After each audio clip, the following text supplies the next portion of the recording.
waiting on our boss.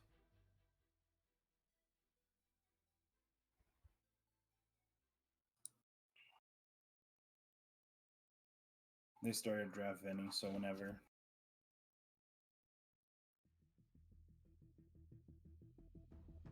Benny.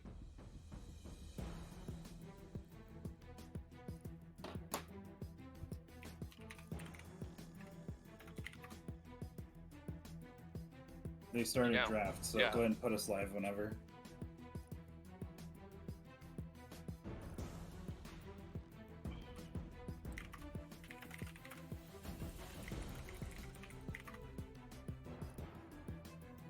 Yeah, Yep. there you go.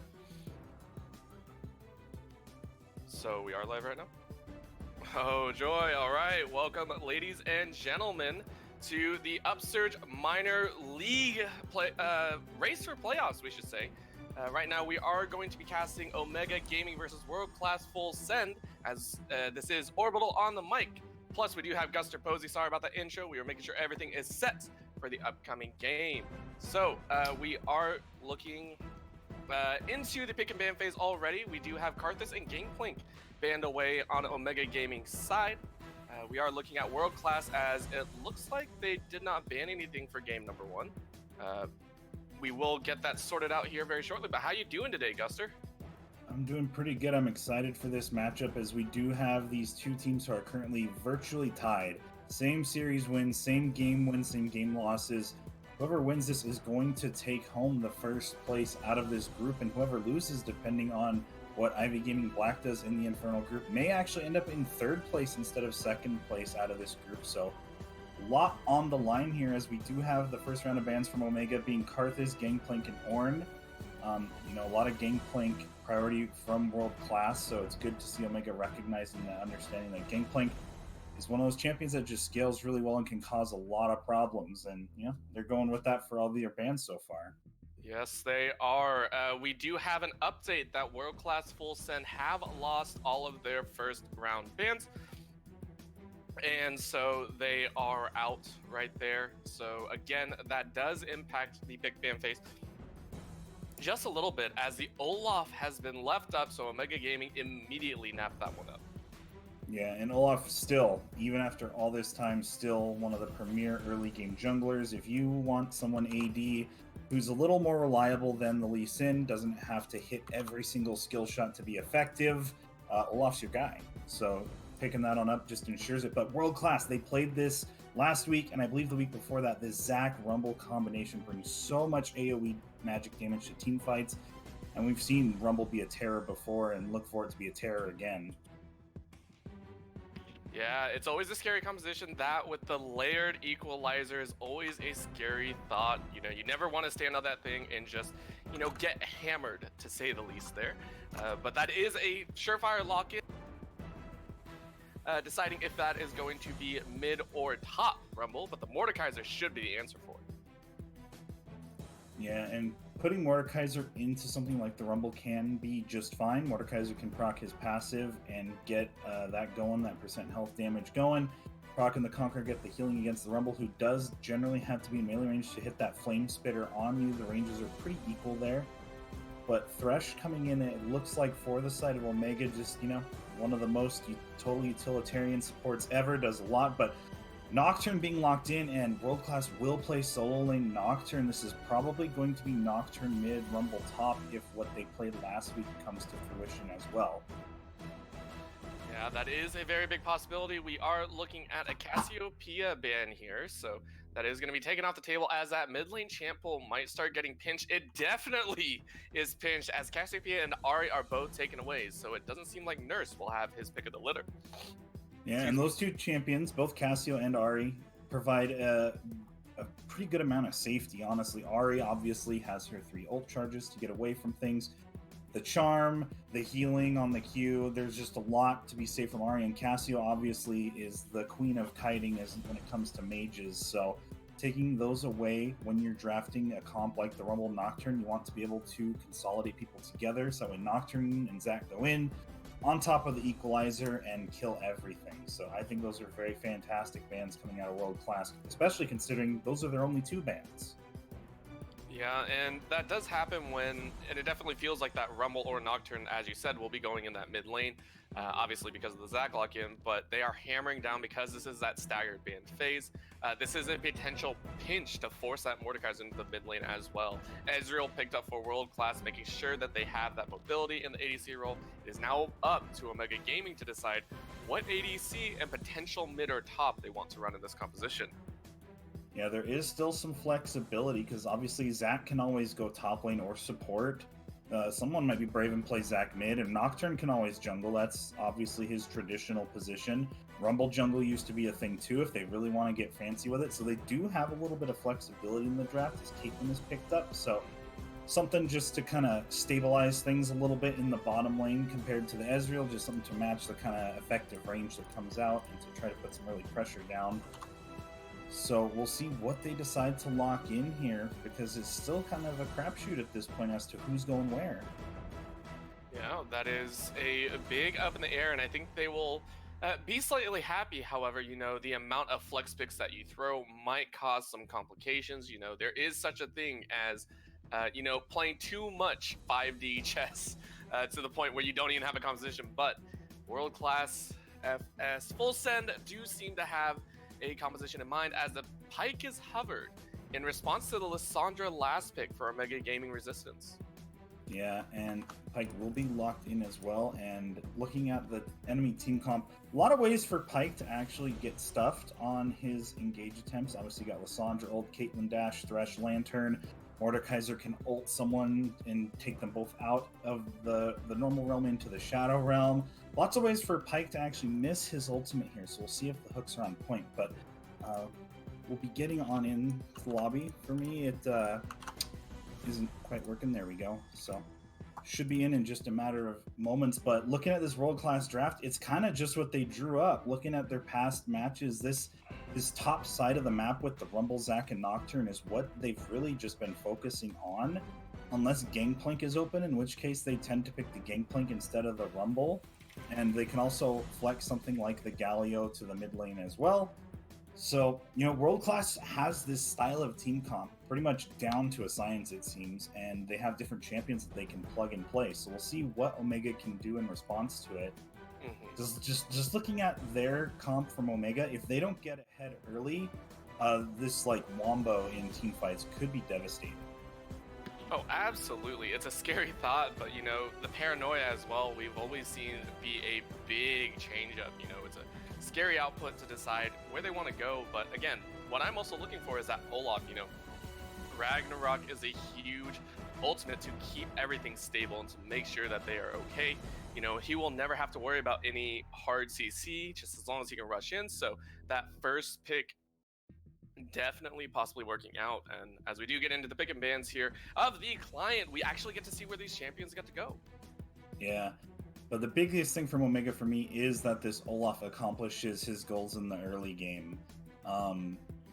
When you pick an early game jungler like the Olaf, like an Elise or a Lee Sin or something, you're missing out so much if you do not do anything in the early game. If you don't accomplish a whole lot in the early game, your champion kind of starts to lose value quickly. People who watch LS will know he refers to them as sinner champions, because if you do not make things happen, your champion is kind of useless, and it's kind of a waste at that point. And Olaf can fall into that category.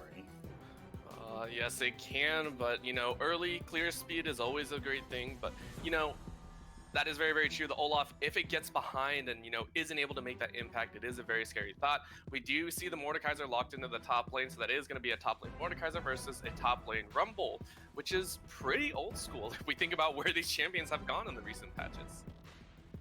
Yeah, and once again, the range on the Mordekaiser passive, and if Primer on the Rumble is able to navigate around the Mordekaiser passive and is still able to get the Flame Spitter damage down, he will have a pretty good time in lane. However, Rumble on the red side, even as far back as when Rumble was released in Season 3, I always remembered pros on streams talking about how red side Rumble is bad because you can get ganked top lane from your Tribush as well as the river, and Rumble is very susceptible to being ganked due to his Flame Spitter pushing the waves. So something to keep in mind, especially when you're facing an early ganker like the Olaf.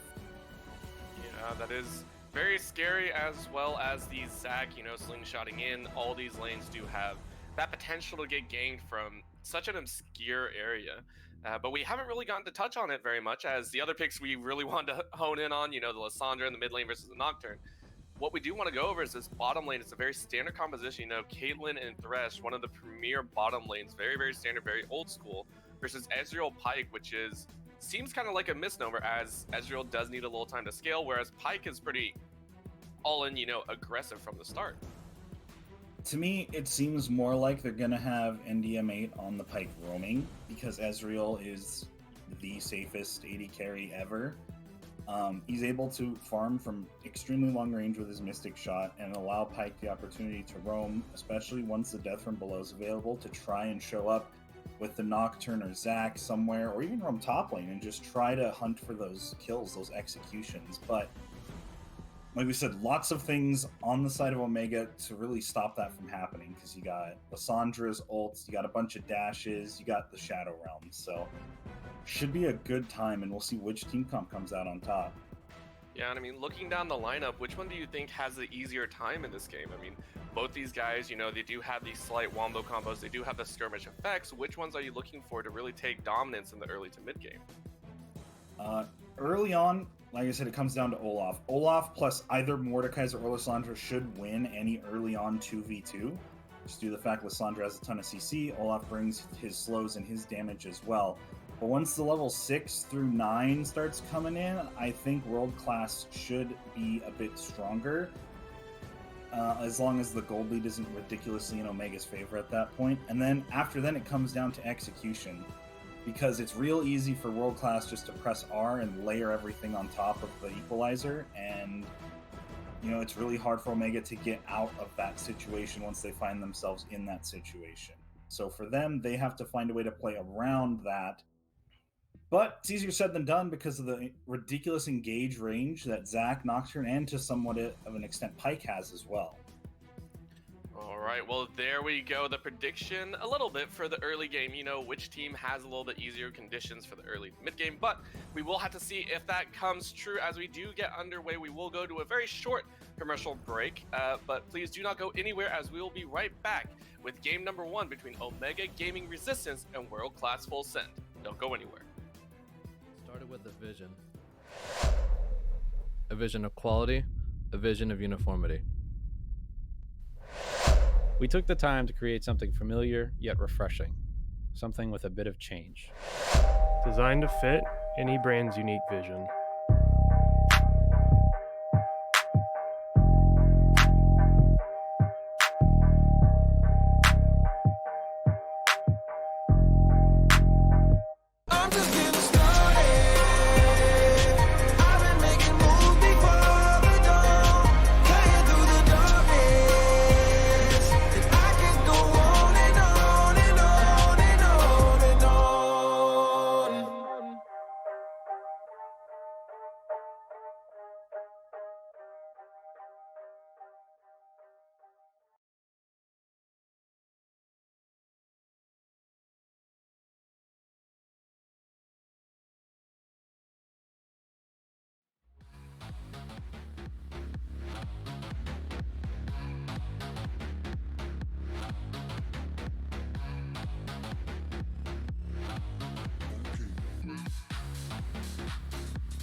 to the baseline.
Every night is like a daze, but oh, I feel embraced. Yes, I know I'm running late. Let's wait just one more day. I know I'm running away from moments.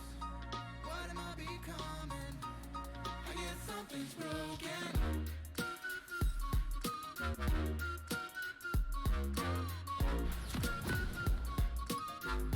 I guess something's broken.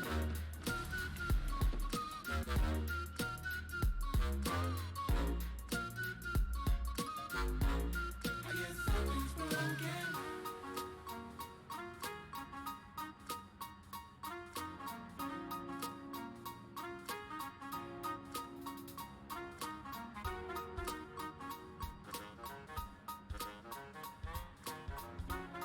What am I becoming? I guess something's broken.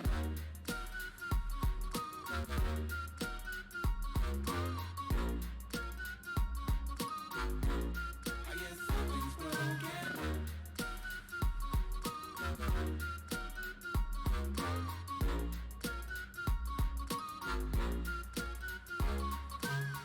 Oh, every night is like a daze, but oh, I feel embraced. Yes, I know I'm running late. Let's wait just one more day. I know I'm running away from moments. What am I becoming? I guess something's broken.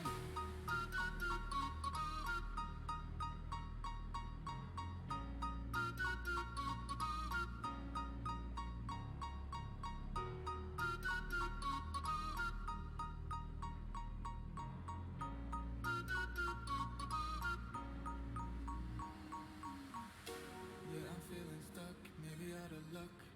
I'm falling in and out of line. I hope that you come home, please pick up the phone. I need to know if you are fine. I know I'm running away from moments. What am I becoming?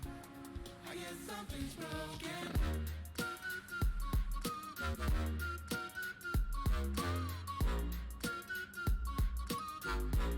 I guess something's broken.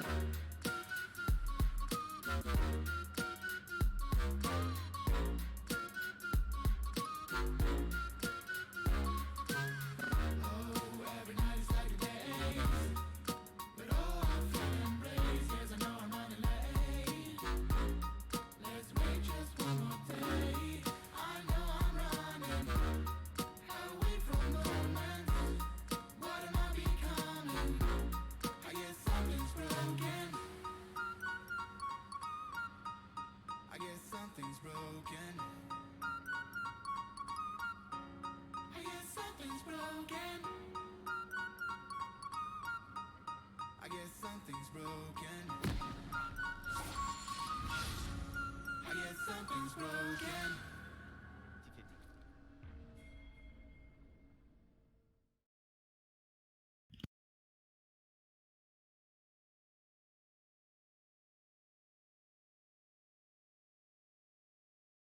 All right, and welcome back, ladies and gentlemen, to game number 1 between Omega. Very sorry about that. Omega Gaming Resistance and World Class FS on the blue side. We do have Tanzo in the top lane, Supermark in the jungle, Your Nurse in the mid lane, Darth in the ADC role, and Unfortunate on support. And for world class, we got Primer in the top lane, Yasuo in the jungle, D-Lun mid, Azuto 80 carry, and NDM8 on the support. And once again, this game and this series hold a lot of impact for the current standings. Both these teams are sitting at the tie record for first place in their division, which, if they get this game number 1, that can mean a much needed momentum shift going into game number 2. Yeah, not only series, but they're even tied in game scores. So they both are right there neck and neck. So this is pretty much winner take all as we have a bit of an invade coming in. Yeah, very slight, just as we hit 1 minute 30 seconds on the dot. And, the late invade is one of Olaf's specialties. He has a very fast clear. So, real quick take on that blue buff. And this might be a 3 buff start against Zach. Yeah, and that's the thing, Zach, not the strongest jungler early game, especially level 2 and 3. The elastic slingshot has such a long cooldown. I believe it's like a 20-second base cooldown early on, like 23 seconds or so. So not a whole lot he can do if you invade him, except he's going to go try to sneak over to the opposing blue buff to see if he can't get one for himself. But Pike lands a hook, does a pretty good amount of damage. Yeah, a little bit of an early hold. A big thing to note, though, is Zach did start without a leash, whereas Olaf did. So Supermark is going to have at least a camp or 2 lead as it clears out his enemy's blue side. Early level 2 hit, though, from NDM8. Oh, wow. Burns the flash out of Darth. So really early level 2 power spike. That's exactly how you play it when you get level 2 over your opponents. Oh, and another hook. Yeah, hook this time from Unfortunate as Azuto gets ignited and flashes. Heal is not on the table for him, so he had to flash away and hold, so just barely survives. Actually draws the teleport from D-Lun in the mid lane. So big summoner spells being pulled here left and right for the side of World Class full send. Yeah, and this is a little bit of an opportunity to talk about the changes made to teleport this patch. The cooldown increased substantially early on in the game. We see right now it's 409 seconds. Not going to pretend to do the math to convert that into minutes, but long time. And it gets lower and lower as you gain levels. So Zuto has one as well, so he will gain levels slower than the Soul Laners as we have in a slingshot. Ooh, and they are able to cancel out the claw, meaning Your Nurse has to run away. Is able to survive, but just barely. So very nice gank going out. Very well timed. Yeah, and that's exactly what you want to do. Chain in that Nocturne Fear with all the CC, especially Lissandra with the Glacial Path, able to escape just about everything. Perfect CC chain to make her force the flash out of Your Nurse. And, Nocturne blew his teleport and is only down 3 CS for it. So, all in all, not the worst thing in the world for world class. Saved your bottom lane and only missed out on a few minions. Yeah, definitely a nice little hold that they're having. Across the board, we're already seeing action, which I really, really like out of these teams, battling for that early supremacy, as you were stating, and Primer actually gets his MR shield popped. So a Yeah. little bit of a try there and just didn't really work out for him.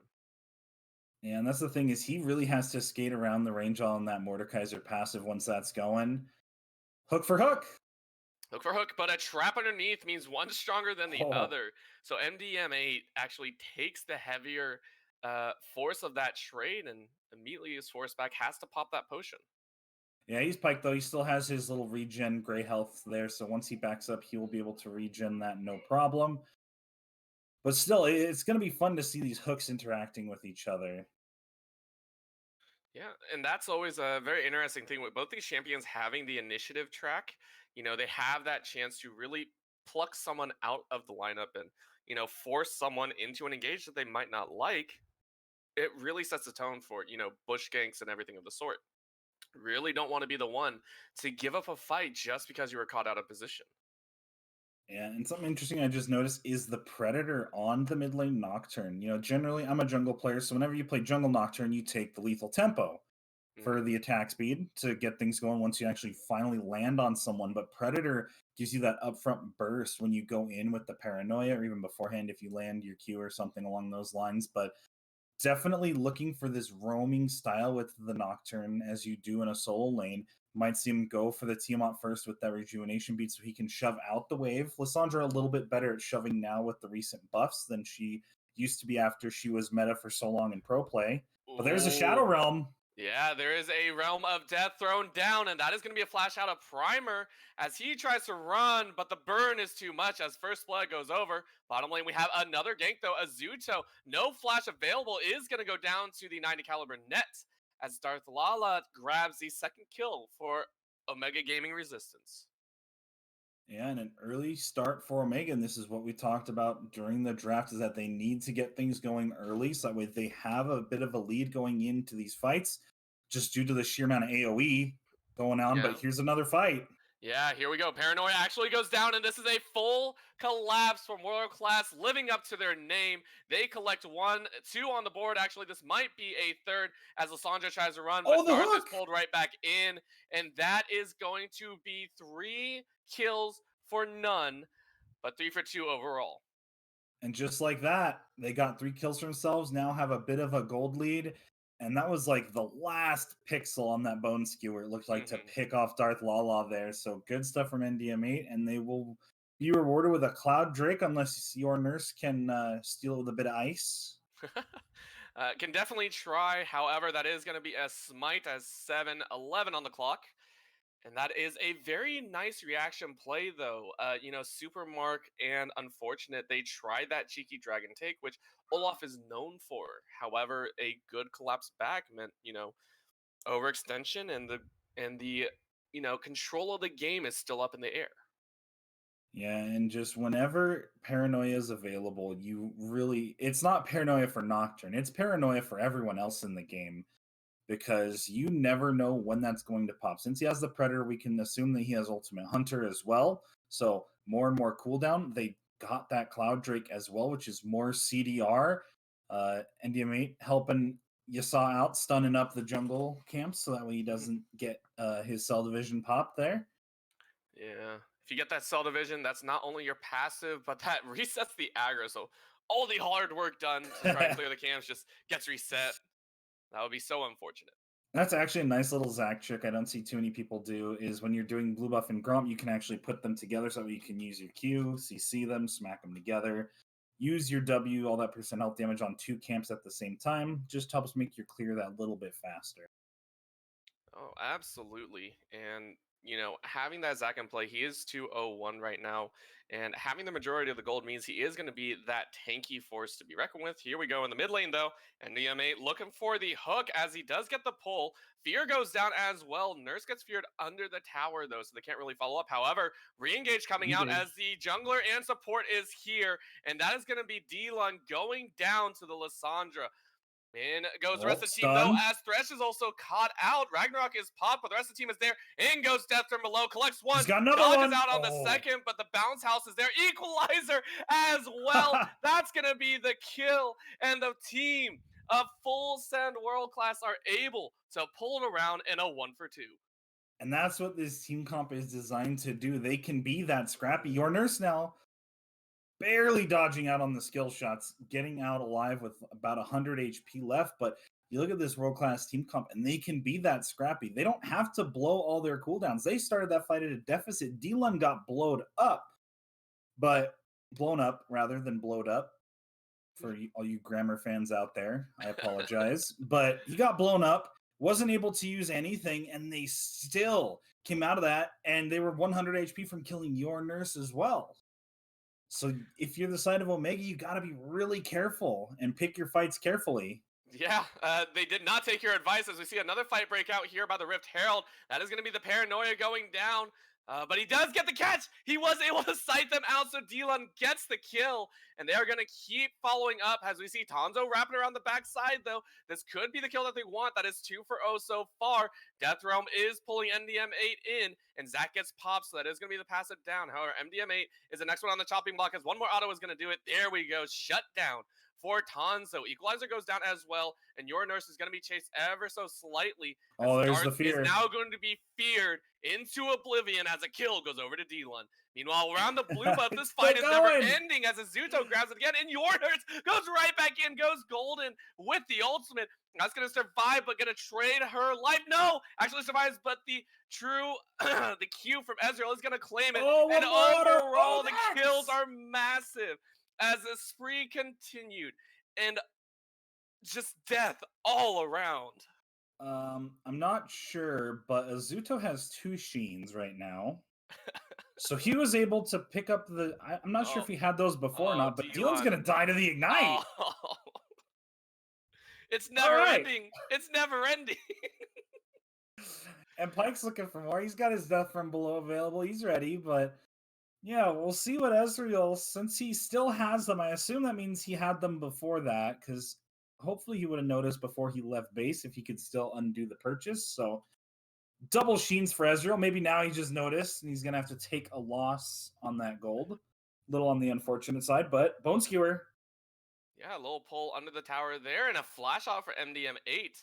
As the jungler is there, Yasa says, I want to try and fight a little bit more. Actually jumps on top of you, Supermark, and goes back to a little bit quiet. Just a heads up, that was 6 kills to 4 in that team fight from previously. So that was actually someone respawned and came back and died again. That actually was, and so that's just something you don't see very often. But that's going to be the hook, and that's going to be directly on top of a trap as Paranoia again goes in. The fiesta never stops, ladies and gentlemen, as Paranoia claims another victim. Supermark has to run away now, does have the Ragnarok available. He's going to get pulled back in and the Q lands, so he has to pop that ultimate. And these teams are not letting up for a second. Yeah, but I think now with the gold lead on the side of World Class, if they keep scrapping, it only goes in World Class's favor unless they get catastrophically wiped, because they just keep keeping up to the point where they're able to find kills off of these things. Oh, flash over the wall for Dylan, aiming to try and pick out Supermark. Knows the ultimate is down. Not able to connect, though. So he is going to have to go and back up with the rest of his team, as the dragon is on the table. Yeah, and it would be very nice for either of these teams to get the Infernal Drake, get that boost in AD and AP, especially for a team with the Nocturne mid. But we'll see if they're able to, because they kind of don't have position to do it. But Equalizer is available. Yeah, it is available, but it's just going to simply be taken by Mark. As they walk away, and after all of the bloodshed and all of the kills and all the towers and structures, we're still only sitting at about, I want to say, 1,000 gold.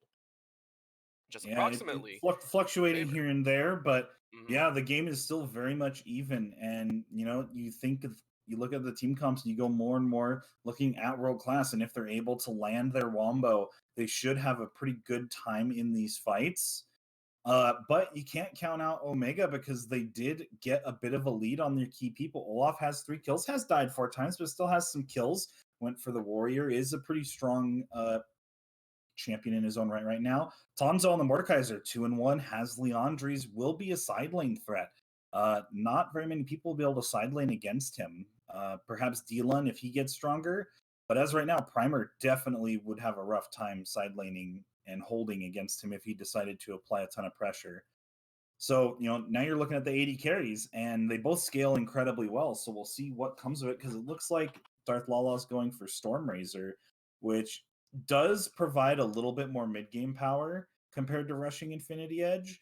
But then you have that extra item that you don't necessarily need that delays your late game just that little bit. So we'll see if getting that Stormrazor leads to a few more mid-game kills or not.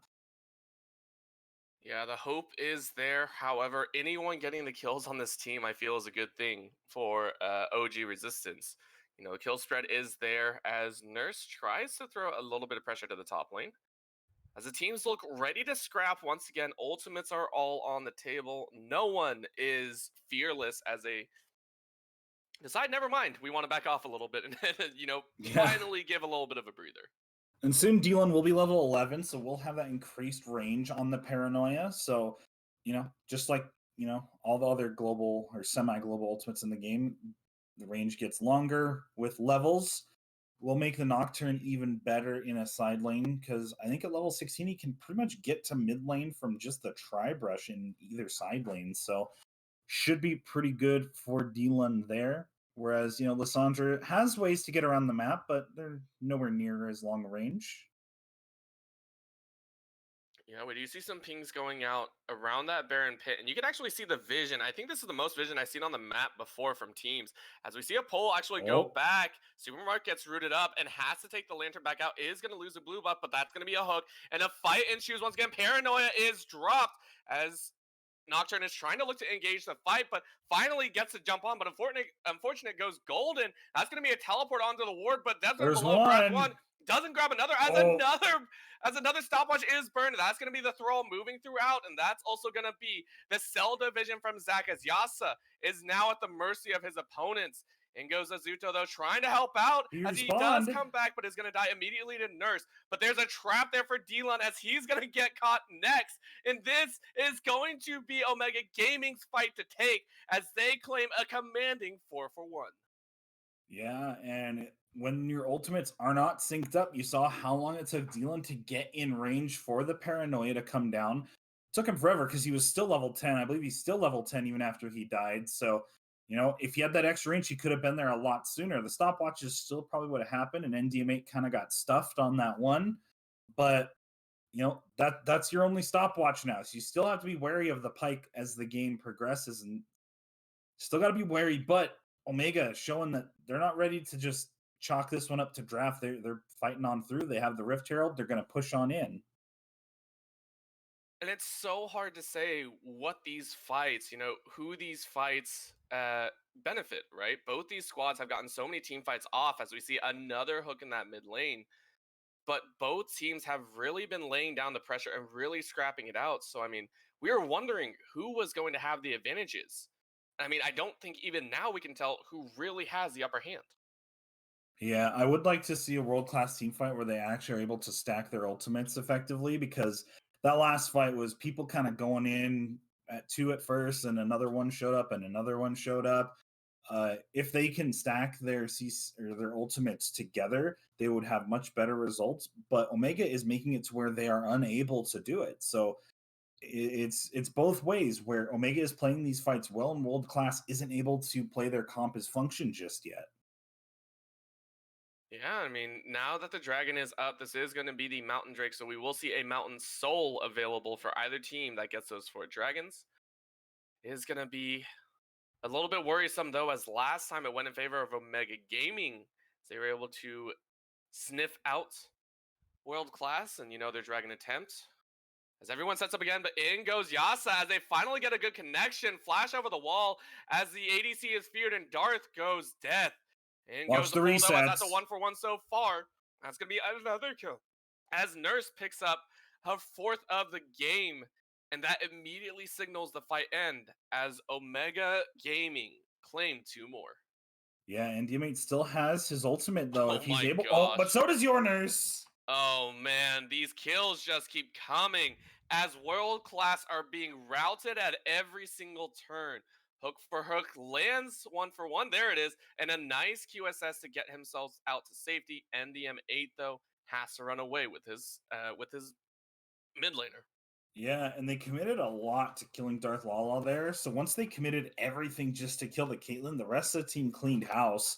And they have to be careful about over committing because, like we were talking about, their comp is better when everything's together in a single area. When the fight gets spread out, that's Omega's territory. They got an Olaf and a Lissandra to chase people down. Mordekaiser can show up. Thresh can find some hooks onto people that are lollygagging, not quite grouped up. So world class has to play together more and has to approach these objectives from better angles. Otherwise, that's just going to end up keeping on happening.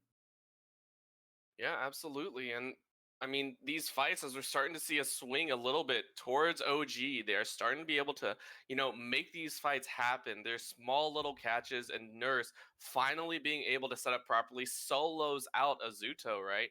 And it's just those little picks make all the difference in these team fight scenarios. Yeah, and your nurse is having a sneakily good game. Went 5-1-5. Weren't really seeing too much. We're kind of more paying attention to Tonzo and the side lane pressure, but your nurse is having a fantastic game as well. They're both 5-1-5, both doing really well on farm and playing their champions very well. Yeah, both these AP carries really starting to show their prowess and just a scrappiness. The Realm of Death, I think, has been a big win, though, so far. OG have really forced their way in, and every single time, I think Tanzo has been able to, find that one carrier, that one primary member that they really have to lock down. So I have to give kudos to him for being able to find a way on such an immobile champion sometimes. Yeah, and that's one of the things that makes Mordekaiser's result so powerful is just removing someone from the fight. Doesn't have to be the most fed person, but like let's say you're up against a Malphite and Malphite is getting in position to ult your team. You ult him out of the fight, your team doesn't have to worry about that Malphite ult unless he somehow kills you without the ult, in which case he's probably fed and the game might be over anyway. But in general, ulting out the key member is worth so much that there's no way to assign like a gold value to it, you know? So gold leads don't necessarily matter when Mordekaiser's around. We do see a bunch of QSSs coming out, however, to counteract that. Nocturne, Ezreal, and Pike all have QSSs for both Lissandra and the Death Realm. Yeah, And we Dylan's see. going to try it out. Yep, there it goes. As you were stating, just testing the waters there, but that is a big cooldown though for QSS. I believe that is close to 90 seconds on the timer right there. So it's a very scary thought to have that down. Yeah. Actually, it leaves it up for your nurse now, though, because the Realm of Death right now, even with the 20% CDR from Nashor's Tooth, is currently at 96 seconds. So still just a little bit longer than the QSS. Yeah, unfortunate. But again, pulling out a QSS always feels good. As we see, MDM8 looking to get a hook and is actually able to land it. And that is going to be Death from below, grabbing it up. MDM8 is able to help his team secure an extra 300 gold.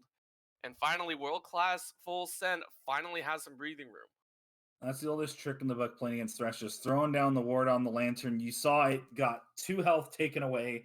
Darth Lala was auto-attacking it, unfortunately. Unable, because there is a way that you can kind of click around the ward a little bit and hit the side and still click the lantern. But obviously, when you're kind of panicking, it doesn't work that way. But here comes the fight. Yeah, as we were talking, we did see D-Lun just get immediately burst out as Zach is able to claim the shutdown onto Norris. But there we go, equalizer as well. And in goes Tonzo saying hello, but he's getting shredded as well. He's going to get burned over the walls. Both of them go golden face to face, ladies and gentlemen. But Primer now has to run as a jump in from Zach claims his second shutdown of the fight. That's going to be another kill as Ezreal is able to claim the third. And that's going to be World Class giving a class and how to take a team fight, but nice little pull out. Not exactly winning a fight without wounds, but still winning it nonetheless. Yeah, that double Zanya's moment was pretty awesome. Not gonna lie, double stopwatch. Mordekaiser's staff was like stretched out. It was pretty cool looking. But overall, this game, it just keeps going back and forth. For all we were praising Omega for finding those fights where they were spread out, that fight, however, World Class was a little more clumped up, able to follow up on each other. Even though Dylan got blown up, was still able to make it worth for themselves. And we have another dragon coming up here in about 25 seconds. So more and more things to fight over. Oh, yeah, absolutely. And I mean, this has been the name of the game, though. Global objectives, the fights have gone either way, but global objectives, we have to really put it out that, OG have really put it on as we see another jump in. Good flash in from Nurse, is able to claim the QSS, but in goes Yasuo. Once again, Paranoia goes down as well. This is going to be the fight that they're looking for, but he's immediately bursted out as D-Lun is sniped from the fight, and Yasuo gets pulled out of his jump into the Realm of Death. That's a huge win for the side of OG as they are able to split Yasuo into the cells, and that's going to be another kill as Nurse claims his second of the fight. Oh, he's burning! He's going to burn down, but his thrall is going to help secure the fourth as Azudo is sent packing. Yeah, and that fight just turned tragic for World Class as Azudo trying to poke him down, but he's got to be careful. Yeah, he really does. The mystic shots coming out of Azuto are not something to be disrespected, but they are able to claim the third dragon. That's gonna be so much armor and magic resist. That is 12% bonus armor and magic resist coming out for the side of OG. And I mean, they are absolutely packing on this mid to late game power. Yeah, and soon Caitlyn will have the Infinity Edge completed. That's a big power spike to look for. Already has the Berserker's Greaves as well as the attack speed out of the Storm Razor, so has a bit more attack speed than you otherwise would with a Caitlyn build. We'll see how it goes later on because 2, 5, and 10 kind of playing support Caitlyn at this point in the game. But when you have your solo laners with a combined 15 kills, I think you would be okay with that. And there's the Infinity Edge right now. So starting to scale up is the Caitlyn. Ezreal did complete the Trinity Force as well. Got delayed just a bit due to the QSS tax that was paid.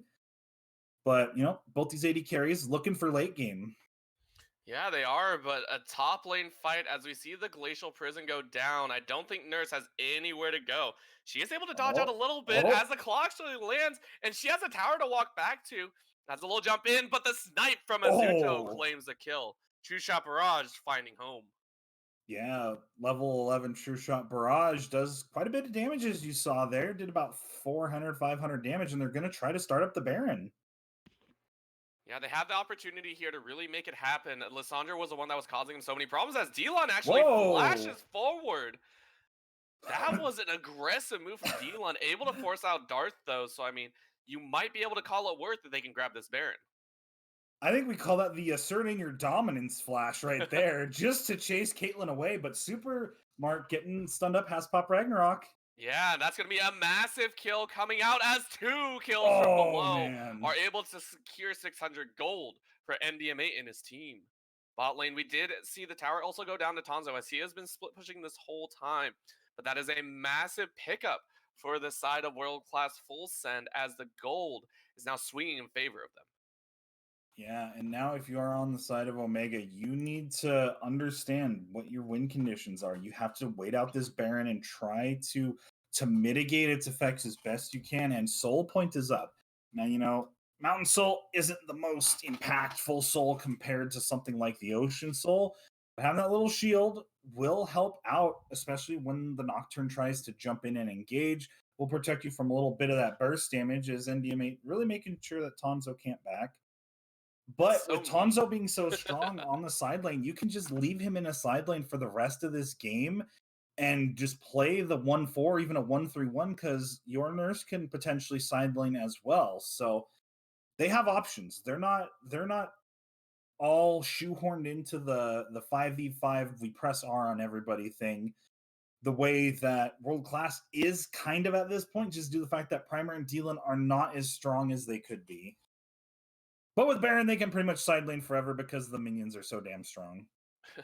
That is very true, as we see a dive under the tower as Nurse is the recipient of a 3-man gank, but here comes the rest of the team as Paranoia is dropped as well. Hook does land on the Yasa again. He tries to QSS out, but that's not going to happen. He is burning down as the equalizer. Everyone's standing on top, and Azuto is able to claim another. Tower is still firing away, though. Primer taking down to about 250 HP, but there goes the tower now. So the rest of the team has to scatter. Such an unfortunate turn of events as Yasa is able to flash now, and World Class take advantage of a slip of the mind as they claim a tower and 2 kills. Yeah, and your Nurse thought that with Lissandra, all the ways that Lissandra can keep herself alive would have been fine, but did not actually pop the stopwatch if she had that before. Wasn't 100% looking at that, so I'm not sure if she had it before, but was not able to survive through the dive. Supermark also went down, the tower went down, and unable to mitigate the effects of the Baron as a bunch of towers just fell. 3 towers, as well as, the second tier mid tower. So pushing on in is the side of World Class, and now they just have the bottom lane. We have this dragon coming up in 30 seconds. So these next few fights are going to be the big ones that may not fully decide the game, but will show who has the upper hand as we get later on. Yeah, I mean, looking at the goal differentials as well, I mean, even though, World Class are down or were down in towers, I mean, they are up by an extensive amount of gold thanks to Pike. So, I mean, these shutdowns plus Pike gold have really been helping them stay even. Yeah, and swapping over to the gold just to look here, the gold difference is mostly on the jungler and the AD carry and the support. Obviously, with Pike. Pike has about double Thresh's gold right now. Ooh, Oh, hook does land. That's going to be 4 QSSs. Remember, keep that in mind as the side of Omega Gaming really try and look for this team fight here. Dragon is a big turning point right now. It does look like they have the fight. Equalizer completely whiffs. That is a big ultimate down as the rest of the team finally jumps into action. The initiative is fully on OG as they wreck this team fight. Tonzo grabbing a couple kills, out jumps Ezreal, but he still goes down as a shutdown is given over to Darth. And that is going to be a 4-for-1 as OG wipe the team fight. yeah, and this should secure Soul unless NDMate can do something tricky. He still has his ult. Yeah, he does, but he goes down and just so unfortunate. Tried to help with the steal, and that ace is going to secure the soul for Omega Gaming Resistance. Yeah, and they are firmly in control of the game now after that fight. And that was kind of a fight that World Class wanted. They were grouped up enough, but like you said, the equalizer did not hit the mark the way you would have wanted it to. So missing out on all that lovely damage that comes out from not only the equalizer, but the Leandries and the Void Staff being completed as well. So missing out on a lot of damage that may have actually been able to allow NDMate to pick up some executions and turn it. Instead turns into now you've got to deal with Mountain Soul. And it's not a huge shield, but still burning through that extra 300 health when you couldn't burn through their team before they had that extra shield starts to spell some trouble for World Class. I also think it's a huge mention, right? We really haven't touched on it, but having 18% extra armor and magic resist is huge, number one. Number two, though, your team relies on trying to burst out some of these squishier members. You're trying to burst out Darth. You're trying to burst out Nurse. With the extra MR and armor, plus the shield as well, Dylan is effectively negated in any starting team fights unless he's using the Paranoia ultimate to try and execute someone on the back end of a fight. Like, we didn't really think about it, but this Mountain Soul is so detrimental for the composition of World Class Full Send. Yeah, and you think about it, your Nurse is probably actually invulnerable while Aftershock is procced, especially with the shield there. There's so much free armor and MR that come out of Aftershock, it being amplified by the 3 Mountain Drakes, plus the shield on top of it. That's a tanky Lissandra, and she didn't even have Zanya's completed yet. Yeah, she really doesn't. Sitting, I think, at about 2,800 health. So definitely one you really can't burn through. So again, we are wondering about it. How is this Nocturne in the mid lane really going to make it work? And I mean, so far it has looked decent. Really nice Paranoia setups. Just the follow through has not been there for World Class. And that's the trouble with champions that rely on lethality to function is honestly sometimes just buying ninja tabbies can negate 2 full lethality items depending on which ones they end up buying.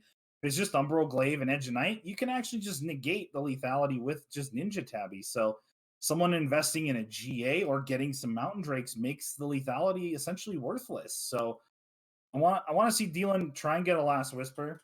He's out of item slots right now until he sells his Corrupting Pot, but he's going to need something to try and do some more damage or buy a GA just to go in and be a distraction or something, because right now he can't contribute a whole lot the way the game is at this moment. Yeah, Other than turning out the lights, anyway. Yeah. I mean, turning out the lights can definitely help, but I mean, if you're looking down at it, we were talking about it, right? 18%, that gold difference, don't let it lie to you, as we do see an ultimate from Tonzo, as he can do this with the Mountain Soul up as well. Full on tower diving primer. There is nowhere for Rumble to run, as Tonzo actually gets stuck on a minion, so he takes about 3 extra tower shots. Didn't really want that to happen. But that is going to be the kill secured for Tonzo, which means Baron for OG Resistance. Yeah, we'll see if Yasuo can come in and steal, as there is level parity. Olaf does have the Reckless Swing, the true damage available to him to try and outsmite, but they're just going to back off since Tonzo cannot be contested. They're just going to try and allow him to pressure that inhibitor for free, which is a call that is fine to make in this situation where you don't want to chance the 50-50. You just want to get something out of it. And NDMA's got to run. But there's a paranoia. Yeah, Paranoia has been dropped here, but it's used as a defensive mechanism.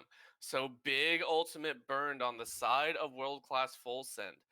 And a nice little drag in as your nurse takes a little bit of poke. But again, that's just the shield from the Mountain Soul. So big hold there as Baron has started up once again. But key ultimates are down. They do have the equalizer available as, oh no, Primer just walked straight into death. His 9th of the game. That feels so bad. Predator has been popped here as well. But that's only from Dylan. He really doesn't have any other way to make it in. Claw goes out, trying to find a little bit of a catch once again, as both teams are just posturing around this Baron. Yeah, and it just gets harder and harder for World Class to commit to doing anything, because as soon as Tonzo goes back into the side lane, no one can answer him. Dylan's level 17, and he still just probably cannot fight Tonzo, who also has the Sonya's Hourglass completed now. So Tonzo has complete side lane priority pretty much for the rest of the game. They're going to have to send 2 people, the prototypical solo lane. You got a Tryndamere that you have to send everyone after, otherwise he's going to take your whole base. Well, that's this inhib in Tonzo right now, is he can just kind of walk up and get it whenever he wants.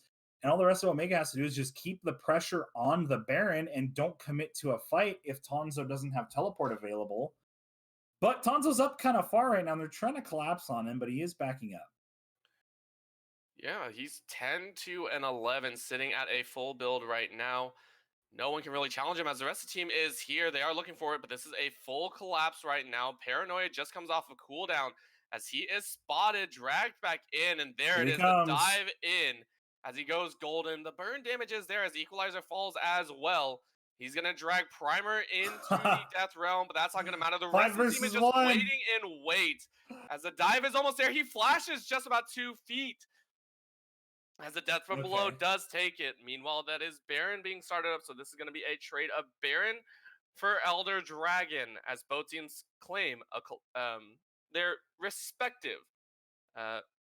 respective global objective.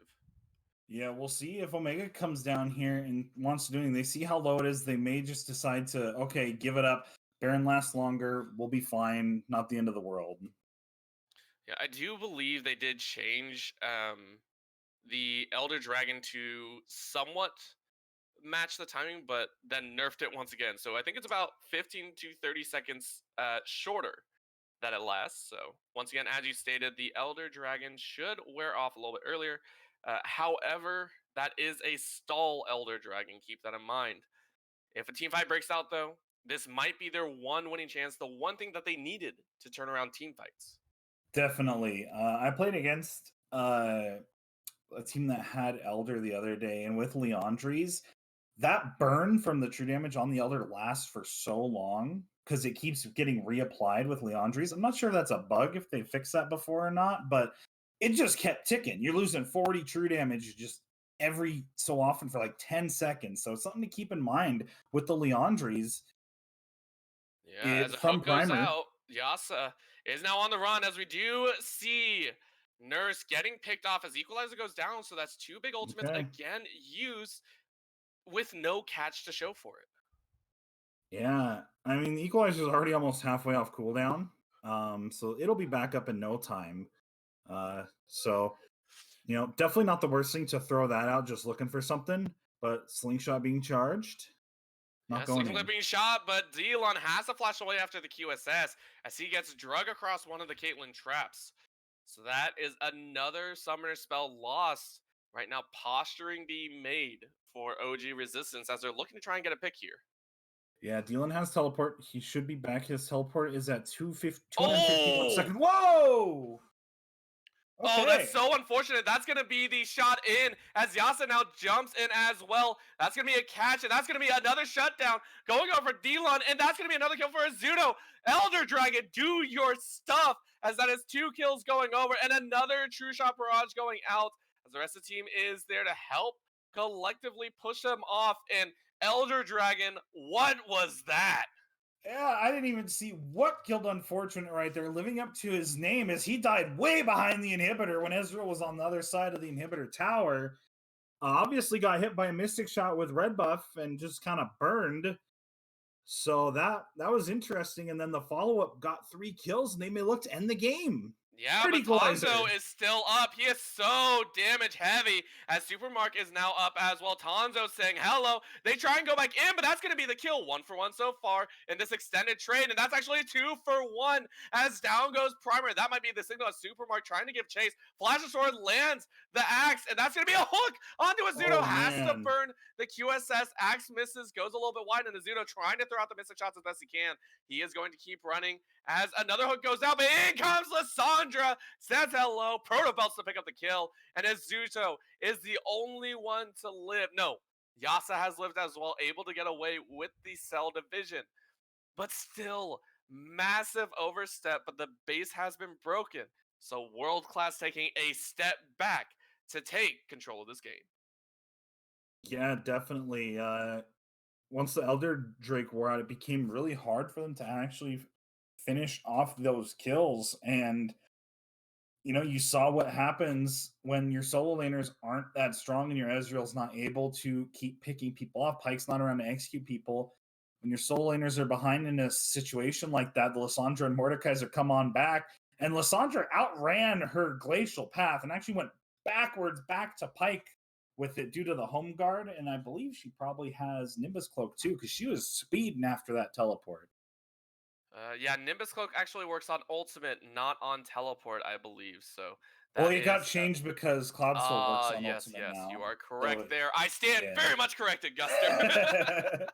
But still, very big plays coming out from both these teams, and it's scary, right? Because 4 dragons were taken on the side of OG Resistance, and yet a single Elder Dragon by World Class was able to allow them to be the first ones to break the base open.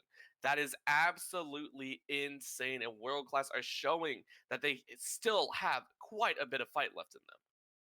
Yeah, and we see Zach has Knight's Vow now, is essentially full build unless he decides to buy a Mercurial Scimitar to upgrade his QSS. You might as well when you have all the extra gold. But Knight's Vow, I assume that is attached to Mr. Azuto there, but looking for a little fight here in the jungle, but not going to find a whole lot of anything. Yeah. And just clearing it out at this point, we finally get some time to breathe as, both these teams understand we are sitting at very, very close 42 minutes with just a couple seconds. We're just about to hit the 42.5 minute mark. And that is going to mean that, death timers are sitting at about 50 to 55 seconds each. I think when you hit 45 minutes, death timers are sitting at 60 minutes flat. So insane amount of time will be lost if you're dead. It's such a crazy chance that no one is wanting to take. Yeah, and once again, we have Baron spawning in 10 seconds and Elder not too long after, about a 12-second disconnect here. And we'll see if there's a fight around one of these objectives that decides the game, because I think if Elder is taken again, it might be over, but Mercurial gets Pyke on out of there. Yeah, very nice hooks left and right. Equalizer goes down as well. So they're going to try and stall. Paranoia goes down as well, but that's only going to stall out this fight. Ezreal and Zach are doing the Elder. Yes, they are, and that's going to mean it's another trade of objectives. However, a possible steal might turn the tables here. Burning down to about 3 to 2,000 so fast as they're able to pick it up. That is going to be Elder Dragon, though, being taken as the base of OG Resistance, though, is getting knocked down by super minions. Yeah, and once again, World Class picks up the Elder, so we're back at where we were.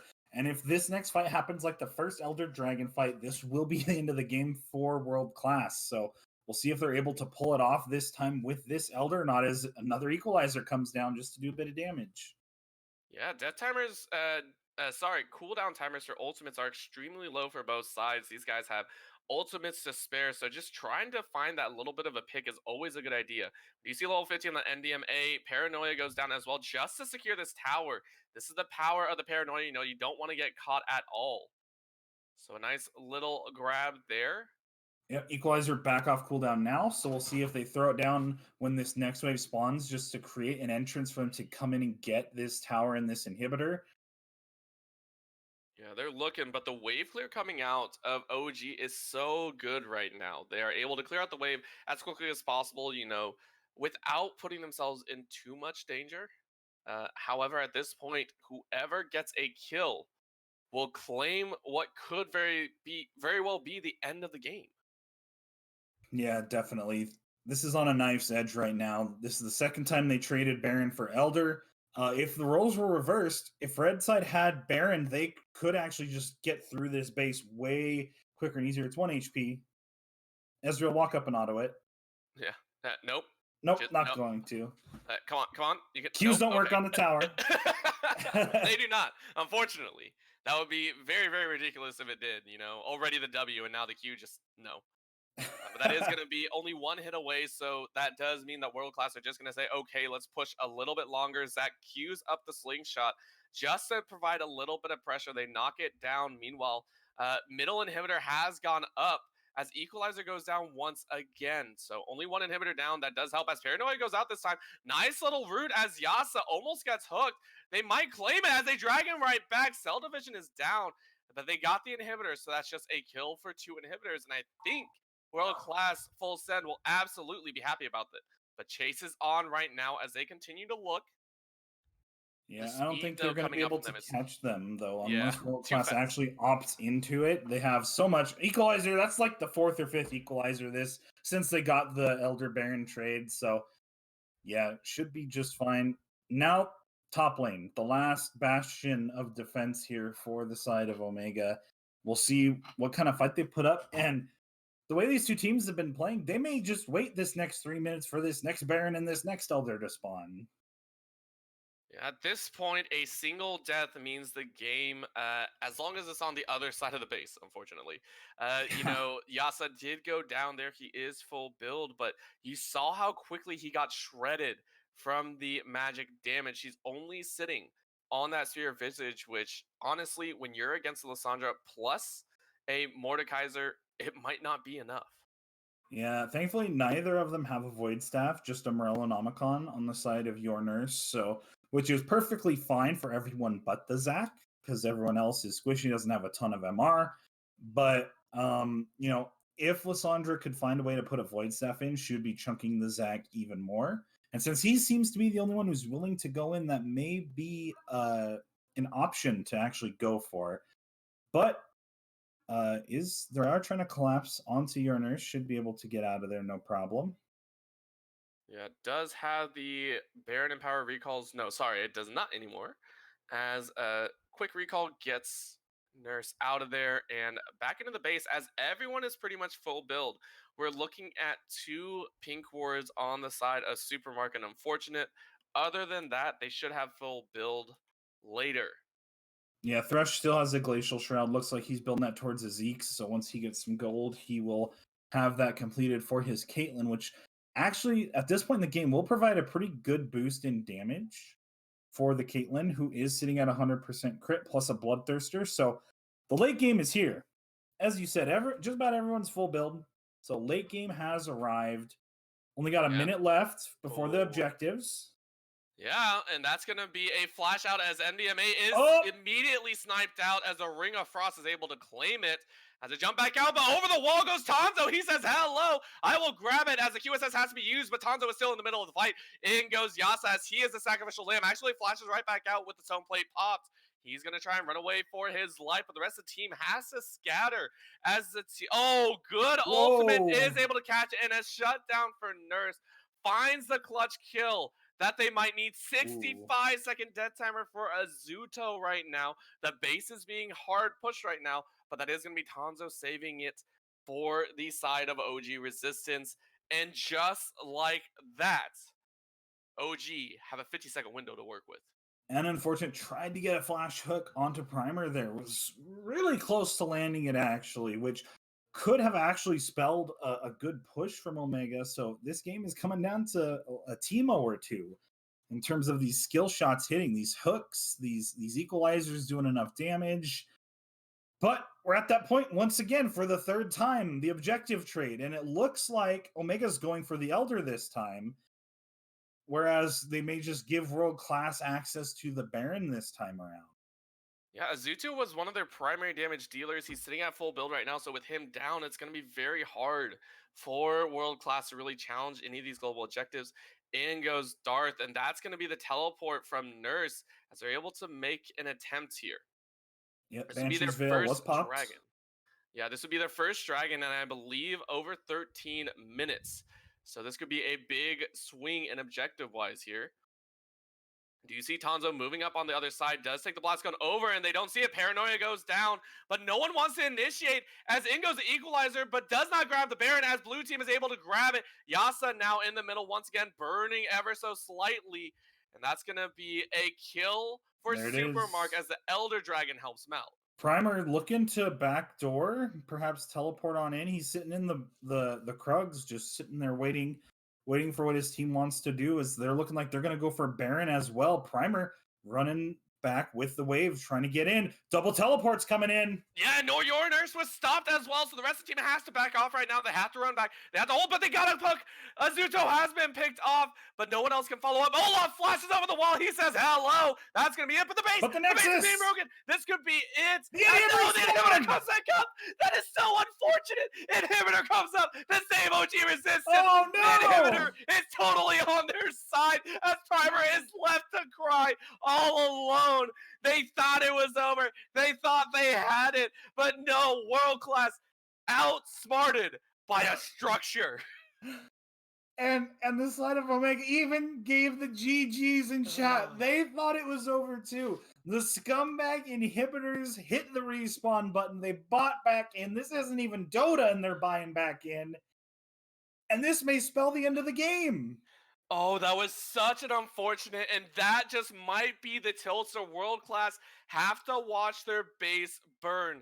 However, Inhibitor might get broken on the bottom side, but yes, dead timers are very, very low. Yasa is the only one available to really help, as NDMA has to try and recall back. Yasa, very, very tanky, trying to clear the lanes, but it might just be too little too late. The entirety of OG Resistance man. on the board, and there it is, a real GG, as World Class's Nexus explodes in dramatic fashion.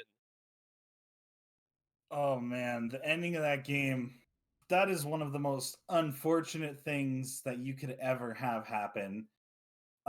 There were some people that were saying we should have a little HUD thing that shows the actual inhib respawn time, since we know it's 5 minutes, but it's hard to like actually keep track of that without putting stuff in chat. And I'm sure everyone's experienced that sort of thing in solo queue where you're going for the Nexus or even just Nexus towers and the inhib respawns, and you're just like, oh man, but it rarely ever actually costs you a game like that. And if I'm the side of World Class right now, I am just livid. Not necessarily at like your own player or anything. I mean, obviously both teams had gaffes and whatnot. It's part of the game, but I'm just livid at those inhibitors. You know, next game, if we're red side again, I'm hitting those inhibs extra hard next time. Make them pay. That is very much an attempt, but I mean, both these teams, throughout the entirety of the game, no one really just could tell who was going to take the reins, right? Back and forth team fights, back and forth. Early on, it looked like it was World Class's game to lose, and then all of a sudden, OG bring it right back, and then it swings back and forth. No one could tell, and it even at the very end, it still came down to 2 Elder Dragons, 2 Barons, an Elder Dragon on top for the other side this time, and then a base race to end it all. Incredible game from both these teams. Yeah, it was a thriller for sure. And that's just game 1. We may have 2 more of these. We definitely could, as we are going to go to a very, very short commercial break as we get into a possible, rematch of the same style or caliber between Omega Gaming Resistance and World Class Full Send as they battle for first place of their division. Don't go anywhere.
And welcome back, ladies and gentlemen, to game number 2 in this slugfest fiesta of a game for first place. We had OG Resistance and World Class Full Send go back-to-back team fights and just go insane as OG had taken it, but we are getting into game number 2 with multiple power picks taken off the table as World Class actually banned away. They banned away Thresh, Lissandra, and Mordecai. So 3 of the 5 champions used before, 4 of the 10 taken off the table, and an immediate Yuumi pickup for World Class. All right, so Omega banning out the Karthus and Ornn, swapping out the Gangplank ban for the Nocturne. Even though the Nocturne did not have the most optimal performance in that last game, normally the Nocturne wants to be able to shove waves, roam, make things happen early on in the game, and try to get the game to end early, because Nocturne doesn't scale the best, especially if you're not taking that lethal tempo. So just taking that off the table, but we got Yuumi picked up for World Class and responding with a Kalista, who I love seeing back in competitive play, because I loved her when she came out. She was broken as all hell back then, but even just the idea behind it is pretty cool. And then Rek'Sai. Yeah, just kind of interesting picks. We've seen Kalista actually be played in top lane a little bit. We've seen a lot of champions really flip-flop in the current meta because everyone is still finding those power picks, those pocket picks, but an immediate grab of the Gangplank. It was banned away in game number 1 as well, so Hecarim locked in for World Class on that side, so Yasa is going to be riding the horse into battle. But we are looking towards a potential support pick or a top lane pick, as Gangplank is the answer, and it's gonna be the Golden Gem himself, Taric. I love this pickup into what World Class has shown so far, because you know who else is going to be riding the horse into battle? The Yuumi. So you think about that, they're going to have this big old mess of damage and CC coming at you, and there's only one champion in the game that can protect everyone around him, and it's Taric. And I think it's a fantastic thing to pick. You bring down the Cosmic Radiance on the entire team, Hecarim and Yuumi go in and blow everything that they can, blow all their cooldowns, and you're invulnerable. You literally will not take damage from any of that. And Hecarim is a very front-loaded champion. Most of his big-time burst comes when he dives in at you. That has pretty good DPS, especially since Conqueror has been a thing for him for the last bit here. But overall, countering burst, Taric's your man. Oh, absolutely. And we do see 2 ADC bans on the side of Omega, as they are looking to possibly take an ADC towards the top or mid if this is locked in. That's going to be a very interesting matchup that would be top lane, I think, against Gangplank, and they do lock it in. Yeah, it would definitely make sense for it. Obviously, the traditional counter pick that we've seen in pro play into the Gangplank is the Lucian.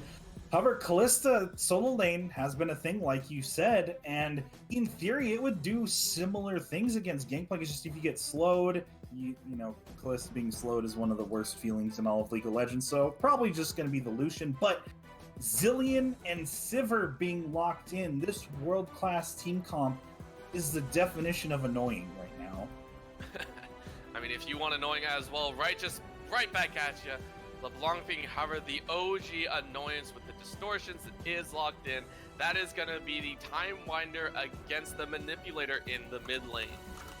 Crazy team compositions we have coming out here, as we will get into the champion select for the client. But walk me through it, because, you know, we've seen ADCs pop in and out in the top lane matchup, but this time around it's against a Gangplank. So tell me, is this the appropriate response to a Gangplank pick? It's one of the appropriate responses, yes. Another is just to play just some sort of tank like the Ornn, which was banned, or even potentially playing something like the Set, something that can come in and do such stuff with the rest of the team and just kind of not necessarily ignore Gangplank, but try to suppress Gangplank. But Lucian does that on a different level. Lucian suppresses him big time during the laning phase, when he needs to sit back and farm and get strong. Lucian's just always there hitting him, and whenever barrels come out, Lucian has his dash, the Relentless Pursuit, to just dash on out of the explosion radius, and that procs his passive. Depending on what mastery he takes, a lot of Lucian players like to take Press the Attack just to get that bonus damage, and his passive procs it really quickly. And he can just sit there and just keep smacking Gangplank around, keep whittling him away, and when he misses a barrel combo, you dash into him and all in him, And most of the time, Lucian's just gonna win that fight without some jungler intervention. But with a champion like the Rek'Sai, this Gangplank's gonna have a rough time if they decide to have the Rek'Sai prioritize the top half of the map, because LeBlanc has great gank setup, especially on something like Zillion. You land a chain, what's Zillion gonna do? He's gotta run away. That's his only way out. Rek'Sai comes on in, lands the knock-up, and top lane, if Lucian has the lane frozen on his side of the lane, Rek'Sai gets to come in and gank for free. So the Gangplank and Zillion have a really rough go of things early on in the game, but if they can make it through, the Terra Cult only lasts for so long. Once the Terra Cult runs out, Gangplank and Zillion can really take over the game later on. Yeah, that is the scary thought process there. And I mean, just the throw in, the launch, and just the general mayhem that can be thrown around is just it's a scary prospect for either side. And considering how close of a game we had in game number 1, World Class is not out of this just yet. Yes, you're beating on the Nexus, half health, and the inhibitor pops right back up. Yes, it's tilting. However, they were so close to They were getting all of that 3 win. seconds away. Yeah, and it wasn't even that hard because, again, at that level, right, everyone 18 and 17 full builds across the board, it only took, I think, like 2 or 3 auto attacks to make it in.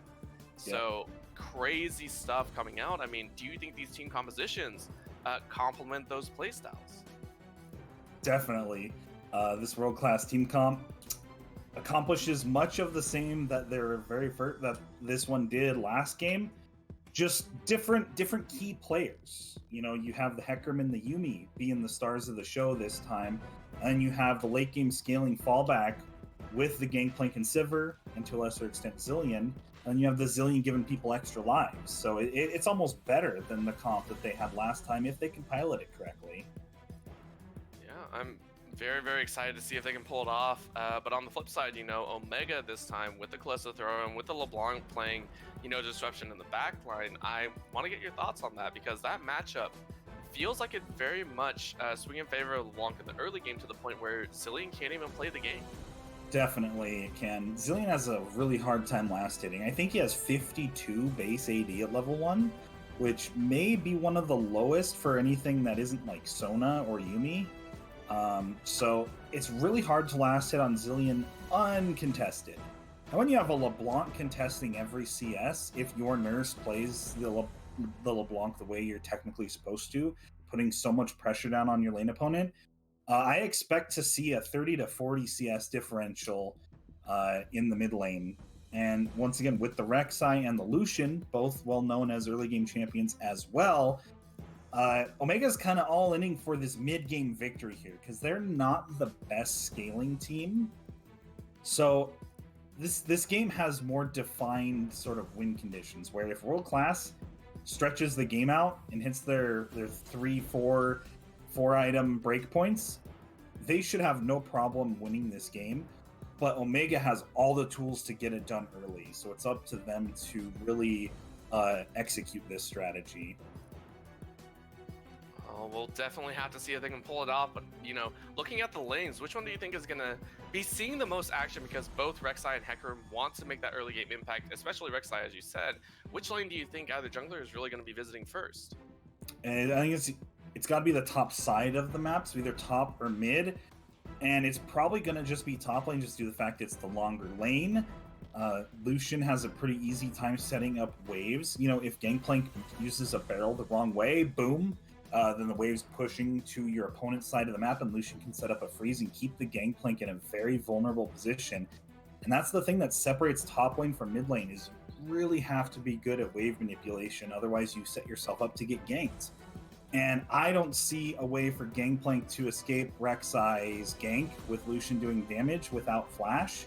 And that's 5-minute cooldown, as we all know.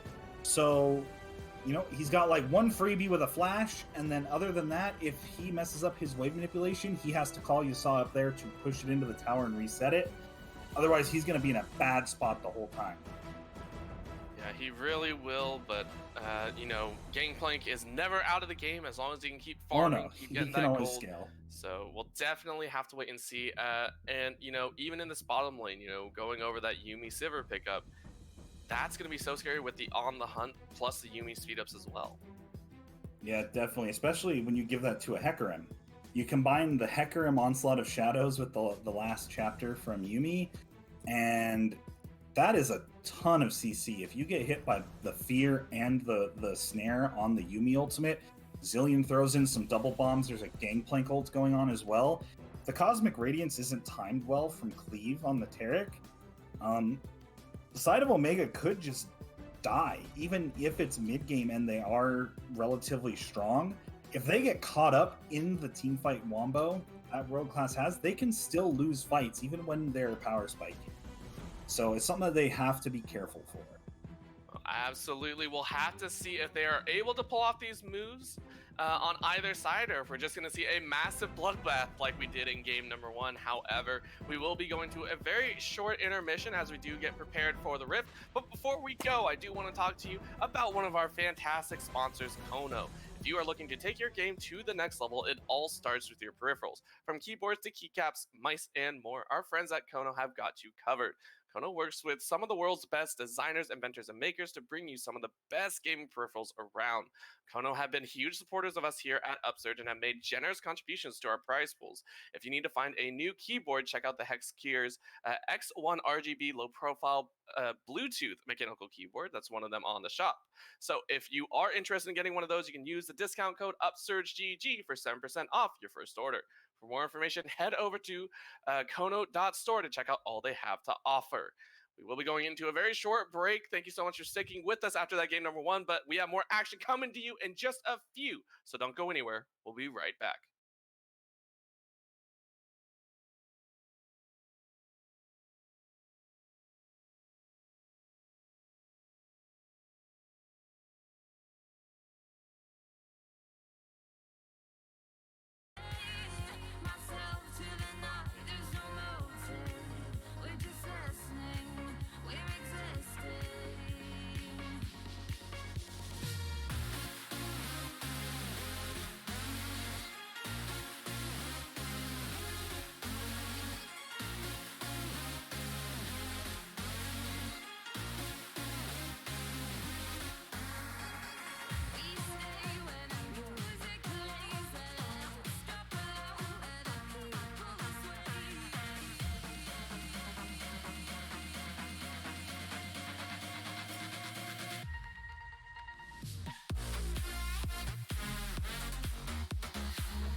6, 7, 8. Yep.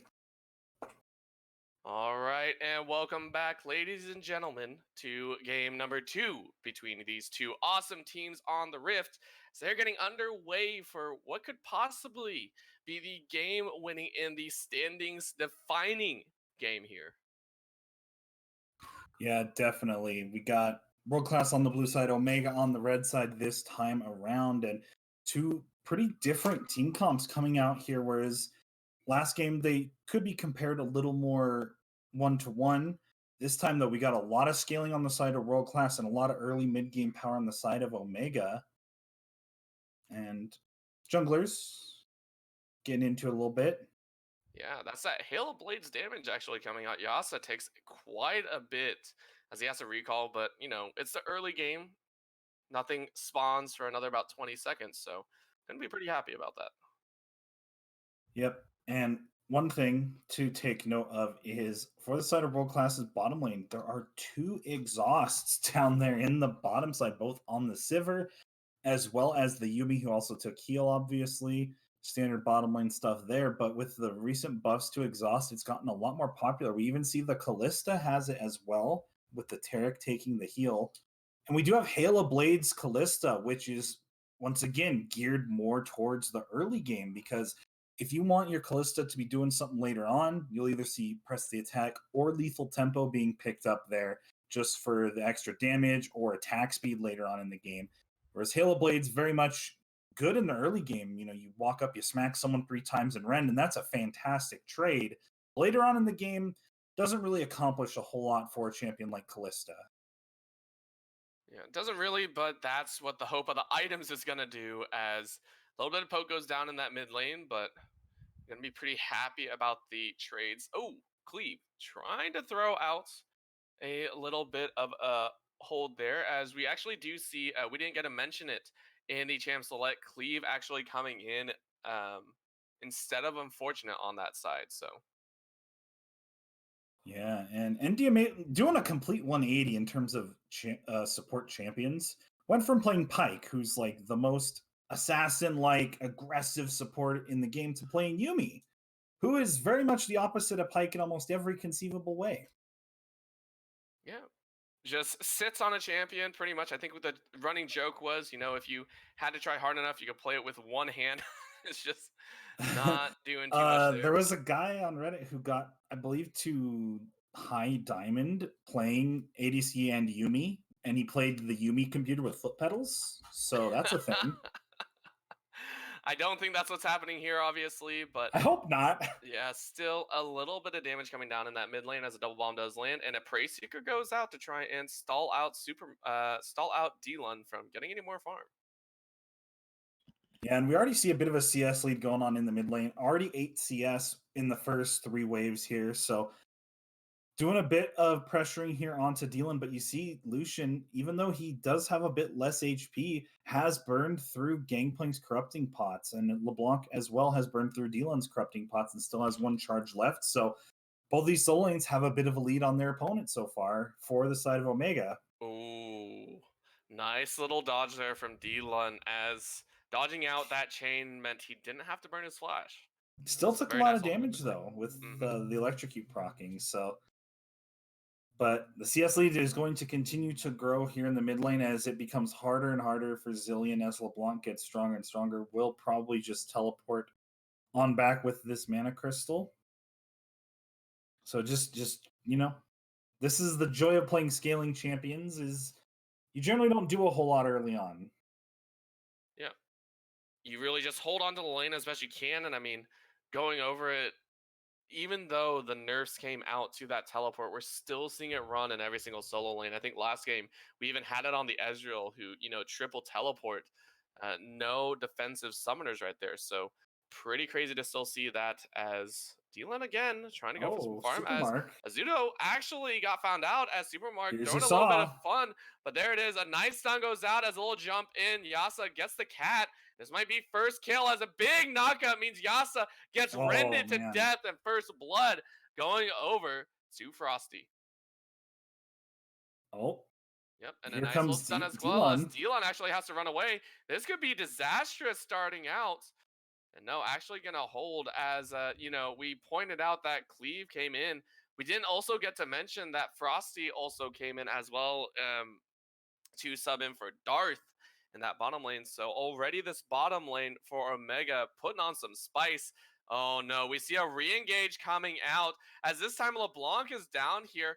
Nice little Oh. chain onto the back line, but that's all that's gonna happen there. Top lane though, Primer says hello. I want to fight this out as Wait! best I can, and Okay. he gets the trade. Flash for nothing though, so Primer losing out on the summoner spell difference. Yeah, so Primer knew he had secured the kill there because Gangplank's passive, very much like Ignite, but only on his basic auto, does not count for the parlay. Put that burn on to Lucian, and he tried to flash out from under the tower. Fortunately for him, did take that last tower shot and died. Otherwise, that would have been really hype for Primer on the Gangplank to solo kill the Lucian, to tower dive the Lucian and get out, but there's the cannon barrage. Yeah, and that's going to signal a charge in from Yasa as he has 2 low The health fruit! targets that he can keep going, and there it is. An easy double kill with a double assist to Primer. It looked like they were trying to heal up on the fruit. They weren't doing a whole lot of damage to Yasa, so I'm sure he knew he was just fine, but it would have been funny if they had lived with the fruit and picked up the kill on him. Would have been one for the highlight, YouTube compilations. Would have been a fun time, but Oh, man. given Hecarim 2 kills this early, especially in Ignite Hecarim, very scary for the side of Omega, because if Hecarim gets ahead, he is one of those champions that you really just do not want to play against. He comes in, does so much damage, comes in, one-shots you, and is still fast enough to just run away from you after the fact when the rest of the team tries to come in. And you add the fact that there's a Yuumi on his team as well, who will likely just be permanently attached to him later on in the game. And it is pretty scary to think about him getting that strong. Yeah, you really don't want to see that happen, but, already giving 2 kills over, up in CS as well. I think that's about a camp over, Supermark. So already getting a little bit of a difference down. Also opted for the red jungle item, going for more of those early trades. Skirmisher instead of the Stalker's Blade. And you see the grasp of the Undying on Primer in the top lane, allowing him to actually stay relatively even in these trades with the Lucian. Once again, though, does have to burn all of his corrupting pot charges, so is at a little bit of a deficit. Still has a biscuit, though, so we'll be all right in the short term. But, he's actually up in CS on Lucian right now as Lucian just evens it up, but being even at this point is very good for Primer on the Gangplank against what some people consider to be his hardest counter matchup in the Lucian. Dylan, however, is having a rougher time in the mid lane, down about 20 CS. Only a little. But here we go. Fight in the jungle as Supermark finds the horse and might be getting horse meat for lunch as he does collect the kill. He is going to get... no, actually, not horse meat. Sorry. Yasa is going to be able to collect that kill instead. As the hunter becomes a hunted. Tanzo, though, now going to be there as the double bomb is able to collect it, but able to flash away, and the fade away calling to take it home. Tanzo happy to slip out at a 2-1 score at the end of it all. And the key to that exchange was the fact that Dylan used his chrono shift so early onto Yasa. As the stun comes out onto Yuumi, she's CC, she can't reattach for a good while. Yeah, but that's going to be 2 tower shots taken by Frosty there. But able to lay down a little bit of poke, and Cleve is just going to help, heal up Frosty there. But back to that mid lane exchange. That's the thing with playing Zillion and Taric for that matter, is you have to be really careful of when you use your ultimate, because Chrono Shift has a pretty long cooldown at this point in the game, and it's a free life for whoever you use it on. So the fact that they used it as here they go. Yeah, here they go. Last chapter is there, and the stun does not land either, but down goes the Cosmic Radiance as the Cannon Barrage is there to send them off into the wrong areas as Frosty now not looking very healthy, down to about 150 HP. Yasa getting ready to ramp up another charge. Here we go. Speed ups galore.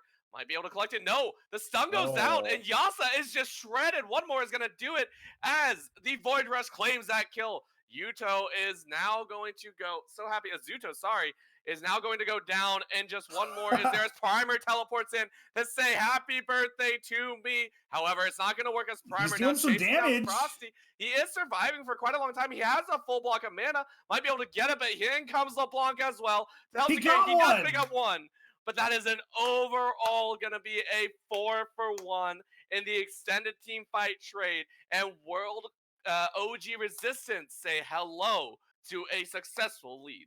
Yeah, and in that exchange, Yasuo tried to wait out the Cosmic Radiance, waiting for that invulnerability to drop off before he decided to go in the first time, but then decided against it.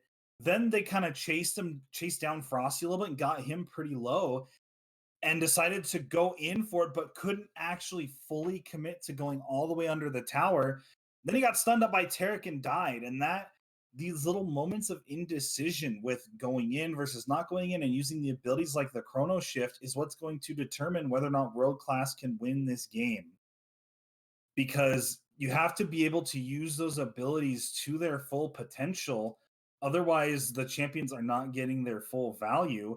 And that's why you pick Zillion. He's not really, I mean, he's decent wave clear, but you pick him for that ultimate and for the speed up potential. And so if you waste your cooldowns and have indecisive moments and those cooldowns get wasted, it makes things really rough on World Class. It really does, as we do see the Infernal Drake being the next one on the board as Yasa is able to find Supermark, and the ultimate goes a little bit wide. The fear still goes down, and Supermark now has to run away. One kill goes down in favor of World Class, as the rest of the team has to run. OG sprinting out of the way of the last chapter. They do have ultimates available, and Nurse is moving around the side. Nice little combo going out. D-Lun is now going to be rooted up as well. Has to bring the ultimate on himself. However, that gives enough time. They're going to be baited around as Dragon is still hitting them. No, big burst coming out from Nurse. Able to pick up Yasa, and Zuto is now on the run. Has to flash away. And a flash out from D-Lun as well means the end of this Dragon attempt. Yeah, and up here, top lane, Tonzo trying to find Primer.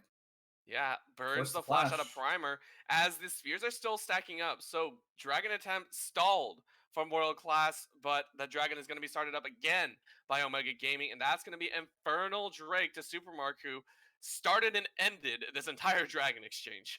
Yeah, and all of a sudden, Hecarim went from having 2 kills to having 3 kills, but also dying 4 times. So, you know, when you go the Warrior Hecarim, you're very squishy. You know, even more so, because even when you build Trinity Force and Cinderhulk, you're still somewhat squishy.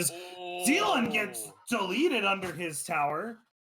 And Primer as well. Oh my gosh. Yeah, big time damage coming out of the solo laners of Omega. And, you know, I think they need to stop fighting. I think World Class needs to recognize that, hey, we outscale these guys. We're in an okay spot. They're down 4,000 gold, but once the scaling advantage kicks in, that gold lead will be insignificant if they can keep it at this number. But if they just want to keep fighting over and over again, they're going to give more and more gold to this Lucian and this LeBlanc and allow them to get strong early, which kind of negates what advantage scaling will give you unless the game gets completely stalled out to the point where you hit 4 or 5 items. So good stuff from Omega, really abusing the champions that they picked. And now you look at the CS differential in the solo lane. There's that 30 CS I was talking about during the draft. The Lucian and the LeBlanc both up big-time CS numbers. Yeah, not only that, they're sitting at massive holds on the mid, and we are had a little bit of a DC. So gonna be getting right back in, but again, we do get to talk a little bit about the state of this game, right? 2 Dragons going over to Omega Gaming. This time around, though, the fighting has definitely felt a lot slower paced. Yeah, there are so many abilities that will slow down the pace of a fight. We've got the last chapter from Yuumi. We've got the Cosmic Radiance from the Taric, the Fate's Call from Callista as well, in case Taric ends up in a bad position. Not only that, we have the On the Hunt from Sivir, which can be used offensively or defensively, depending on what they feel the need to do at that moment in time. And Cannon Barrage and Chrono Shift are both incredible at stalling out fights, because you pick someone off, they get Chrono Shifted, congrats, they're back at full health, and you used a bunch of stuff on them. And Cannon Barrage just creates that nice slow field and does a good amount of damage if you're in it for the whole time. So there's lots of ways for these fights to play out. And for right now, the side of Omega does have a bit of a lead, but World Class always has that scaling advantage. So we'll see if Primer can reconnect here soon. Looks like he disconnected a little bit. And they're talking in chat, so it shouldn't be too much longer here. So hopefully won't be very long. But just a quick check-in on the items that are completed around the board here. Gangplank has the Sheen and the Phage towards the Trinity Force, as well as daggers for the Stinger for the Trinity Force. Zillion did go Glacial and does have that Hextech GLP for himself, so we'll be able to put out some nice slows. Rek'Sai and Hecarim both have Warrior completed, so they're well on their way. Lucian has Black Cleaver as well as BF Sword and Caulfield's for an Essence Reaver. So the Lucian, very, very powerful right now, especially once he completes the Essence Reaver. We'll be bringing that crit in. LeBlanc is 3-0, has that Ludens, so very strong and definitely something to keep an eye on. And the AD carriers are getting close to completing their first items as well. And the Yuumi is rushing Athene's, whereas it looks like Tarek will be rushing Zeke's. So overall, pretty standard itemization here. And we're just got to keep a look on whether the Lucian and the LeBlanc can continue being as dominant as they have been, being 6 of the 10 kills for the team thus far, and being those lane dominant champions that fall off a little bit. This is exactly where you want to be. You want to apply pressure at this point in the game. So pause is still going on. Hopefully we are done here soon.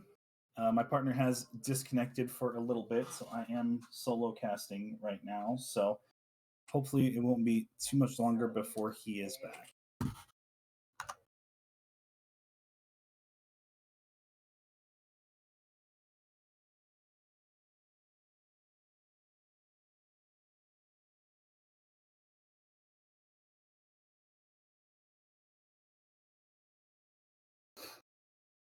So still just waiting. They're saying that Primer's PC crashed and that it is booting back up now. So shouldn't be too much longer here.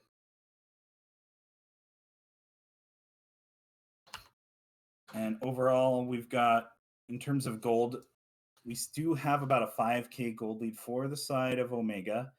And looking individually where the gold lead is most focused is obviously the solo lanes, like I was talking about. But also in the bottom lane, both the Callista and Tarek are up about Callista's up about 1,000 gold, and the Tarek is up about 800 or so gold themselves. So just about every lane has a lead except for the jungle for the side of Omega, which with Hecarim having those kills is to be expected.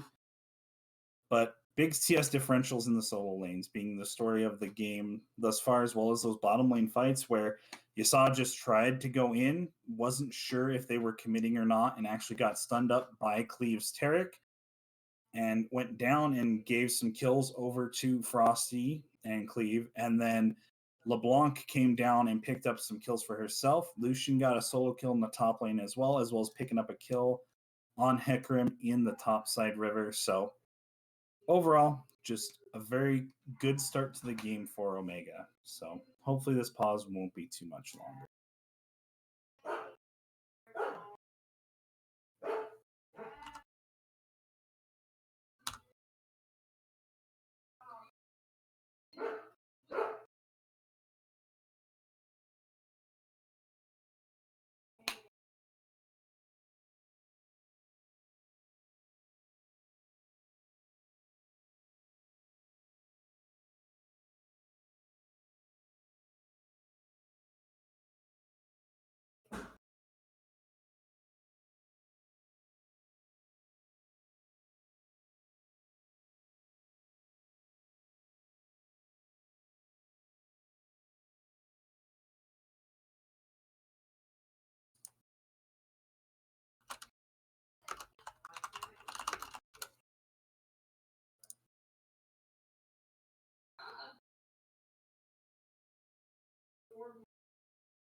So, hello everybody. Just a quick checkup. We're still waiting here on Primer's computer to start back up, according to the chat. So, hopefully, shouldn't be much longer. But it seems that Orbital has rejoined me. So, welcome back.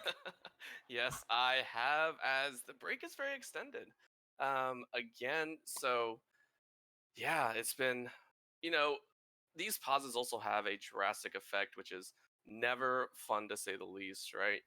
We're sitting at about, what is it? About 8 minutes and about 10 seconds, I believe. So that is a drastically long time that you have to sit there, wait, and it really draws yourself out of the game quite a bit. Yeah, and I went over the gold lead and the items and stuff as you were reconnecting. But like you said, sitting there, you have this momentum, this feeling of momentum. Whether you're playing League of Legends or baseball or anything, when the game's flowing, you're feeling the flow. You got the mojo going, and then it all comes crashing to a halt. And for something this long, not everyone can just snap their fingers and turn it right back on again. So we may see the aggression either taper down a bit from Omega, or they might go a little too hard and try to force something a little bit here. So we'll have to see if they can keep their foot on the accelerator the right amount. Yeah. And not only that, the momentum that you had to shift, as you were saying, the tempo might slow down a little bit. However, I mean, how much tempo can you really scale back after that game number one, right? That game number one, they were going at it, tooth in, nail, just going ham no matter where they went. And this time, it feels a little bit more controlled pace, by either side. Both sides really sitting there going, okay, have to weigh the options a few more times and not make too many aggressive moves.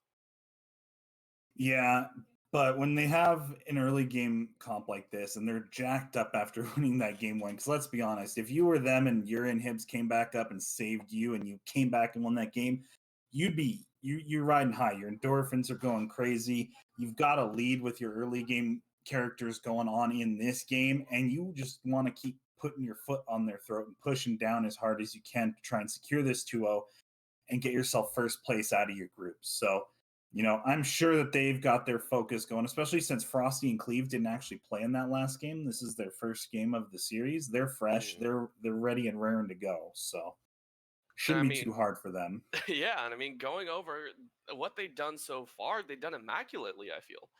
That bottom lane skirmish where we saw pretty much everyone teleport in, Gangplank followed up, and they played it just about as well as they could, only losing Frosty, I believe in that.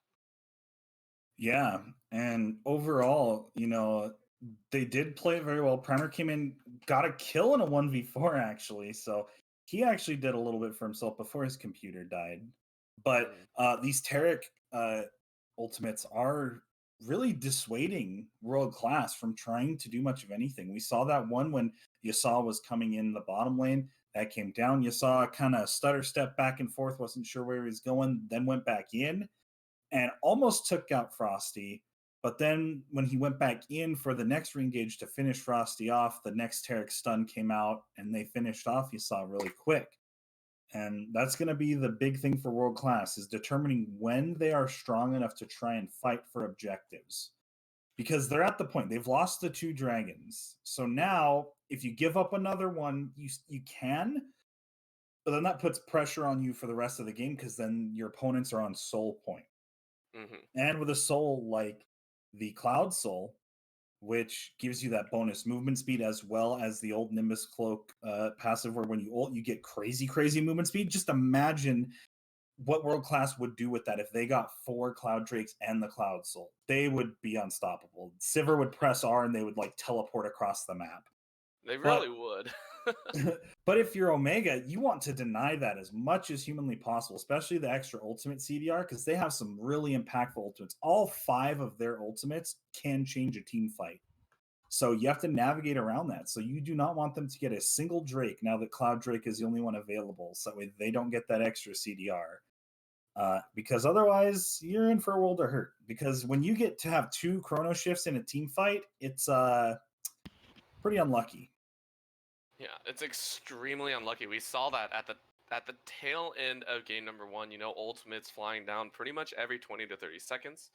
But I want to go back to the big scope, right? We talked about it, we touched on it, and it's been the primary focus of this entire series.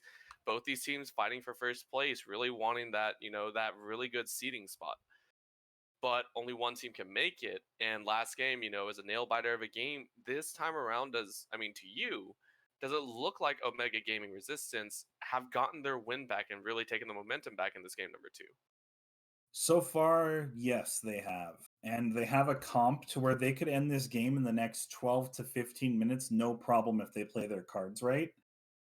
That being said, if World Class can find a way to stall the game a little bit, to buy time for the Gangplank and the Sivir to hit a few items, then that is when things get a little crazy. Because then you have Gangplank with Trinity Force, Essence Reaver, Infinity Edge, or Sterax, or whatever he decides to build.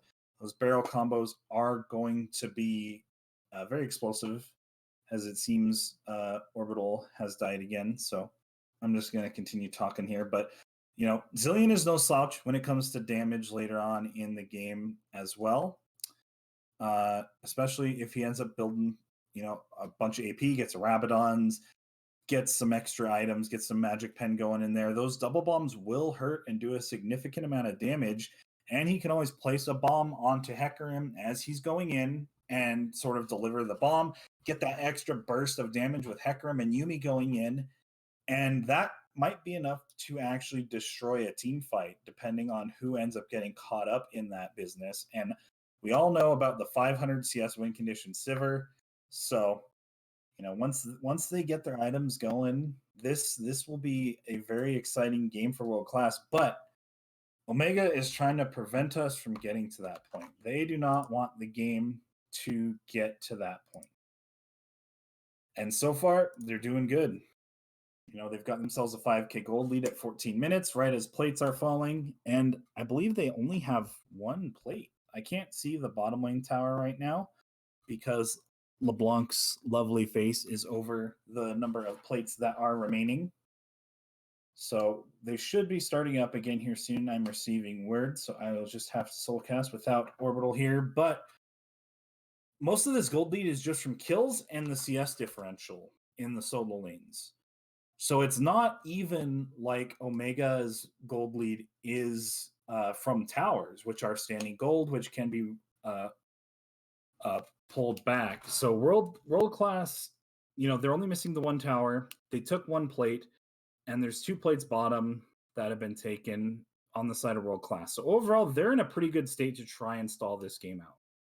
Omega took that top tower, and the plates are going down literally as soon as we unpause. So no more gold to be gotten from plates, but just the one tower gold lead. I stand corrected. So overall, Omega should be able to keep the pedal on the accelerator and really get it forward because they only took one tower and still have a 5K gold lead. So there's not a whole lot for World Class to get back, just taking towers later on in terms of the standing gold. Yeah, they really do. And I'm sorry, I know I sound a little bit different, had to go to a backup here. But we should be getting underway shortly. I believe they had said that their person should be coming back very shortly, so the technical difficulties should be over soon. That is the hope, at least. Oh man, but again, it has been so long, but I want to get your opinion on this now. And I don't know if you touched on it just yet, but there's been such a long draw that I want to know, what do you think these team compositions and these teams will start to look towards to get that handle on the game once again? Where are they going to start looking? Where do you think they're going to start pressuring? Well, we have a long time before this next dragon comes up, so that's not really in the cards right now. But the plates are about to fall, so all the extra resistances on the towers are going to go down, and there are 3 members of Omega right here in the mid lane, and no one around for a long ways. Everyone's down bottom now, aside from Hecarim, who's over at Gromp. So they're probably going to push in and take this mid tower. If they're not going to get it down all the way, they're going to get a lot of it, which, as we all know, taking the mid tower opens up the map big time. You gain a lot a lot of extra paths into the enemy team's jungle to set up vision, to set up for picks. And that is what Omega needs to really start to close out this game, is to just find these little advantages, abuse the fact that Lucian and LeBlanc can pretty much 1v1 anyone on the other team right now, and really just put their foot down onto World Class's throat. And that's what they're going to go for, I do believe. That would be the hope, and I mean, if they can pull it off and make it look much cleaner this time around, I mean, you know, they were just so close to, they were getting so close to ending that game, right? And this time it could be that option, but even then, they might have to move, if Omega wins, they have to move to a game number 3 of all things. And I mean, we haven't even talked about it, the amount of time that's elapsed right now. I think right now we're over about an hour and a half total time that these guys have been playing this series or waiting for the series, right? And that can easily take a toll on your mental and physical, you know, your physical strength in trying to keep up with this series. Yeah, and according to Upsurge rules, the game does have to be on pause with 10 minutes remaining in the pause timer. So we're only about a minute and 10 seconds away from that happening. So we will see the game resume with or without primer at that point. But like you were saying, yeah, it has been a long time. It is currently 7:09 p.m. Pacific time. So, you know, add hours and subtract hours as necessary. But we've been at this for about 2 hours, and we're only 14 minutes into game number 2 of this best of 3. So if this goes to a game 3, this is going to be a long best of 3. Considering game 1 was, I believe, like 45 minutes long. And, you know, this game right now, Omega is in the driver's seat at this point in the game, does have the team comp to get a game done quick. So they could end this game at 23, 24 minutes or so, maybe even quicker if things go on. Apparently, they are not unpausing at 10 minutes, so that's interesting. So we'll see exactly what goes on. It's okay. We'll get an update on the rules here very shortly. To make sure everything is squared away for you viewers at home, for you that have stuck with us for this entire 20-minute wait. We do thank you so much. Again, this is the UML. This is the last week before the playoffs run for everyone. It is going to be extremely close, you know, moving into that playoff position, and as well as the other leagues, right? Upsurge, the Upsurge Premier League, the Upsurge Contenders League. All of those leagues are starting to come to a close. We'll get into the playoff race, I believe, starting next week, which will be so interesting to see which teams really want it more. Yeah, and, you know, both these teams have qualified for playoffs. They are playing for seeding and obviously bragging rights, because everyone wants to be first out of their group to prove that they were the best team out of the group of teams. And this team has the quickest amount of teams that qualified for playoffs. Like, looking at the little schedule we had, they were marked like 2 or 3 weeks ago as qualified for playoffs. This group is really top heavy. There are a lot of teams that have lost only 1 or 2 matches. So this group is the group to beat. The teams coming out of here, the teams to look out for when it comes to the playoffs. So it'll be very interesting to see these playoff matchups, because, you know, there may have been a little different sort of metas being built up between the different groups, sort of like when actual Worlds happens, you know, and you see the Chinese meta clash with the European meta and things like that happen, and you get to see the clash of styles. So what would you classify these two teams as? Would you say it's like watching the Chinese squads, or are we looking at, you know, NA versus EU solo queue Fiesta style? Well, game 1 was definitely like a Chinese game. They were fighting all the time. It looked like an LPL game. They were just going at it. This game, however, looks a bit more like an LCK versus a China game, where one team wants to scale up, being the LCK style team, and the LPL style team is pushing the advantage. As we are unpausing, getting into it, Rift Herald is being spawned in the mid lane. Yeah, so getting into it, 14:15 on the clock right now, and you know, this is the most unfortunate thing, is they will have to move forward with the DC from Primer, I believe. So that is going to be very unfortunate. This will be a 4v5 battle all the way out from here. So going to feel very, very bad, as there is a catch right on the mark, as that is going to be Azuto possibly dying. No, able to stay alive. Actually, distortion right back the in. bomb. So Nurse is going to stay alive, just barely staying out of that little zone. So very, very lucky there. But again, uphill battle for the side of World Class now. Yeah, and you look at Yasa, he can't even go into his own jungle. Rend leaves him with one, but there's the void from Rek'Sai coming in and finishing him off. And when you are so scared that at 15 minutes you cannot walk into your jungle, it's a real bad time to be a jungler. Like, it is one of the worst feelings that there is when the enemy team sets up camp in your jungle. Yeah, they usually relied on the fact that they had the cannon barrage available, that they would have that ability to really force their way back. However, at this current moment, they do not have that advantage. So they have to concede all this, might even just concede game number 2 here and look forward to game number 3 and trying to make their way back in.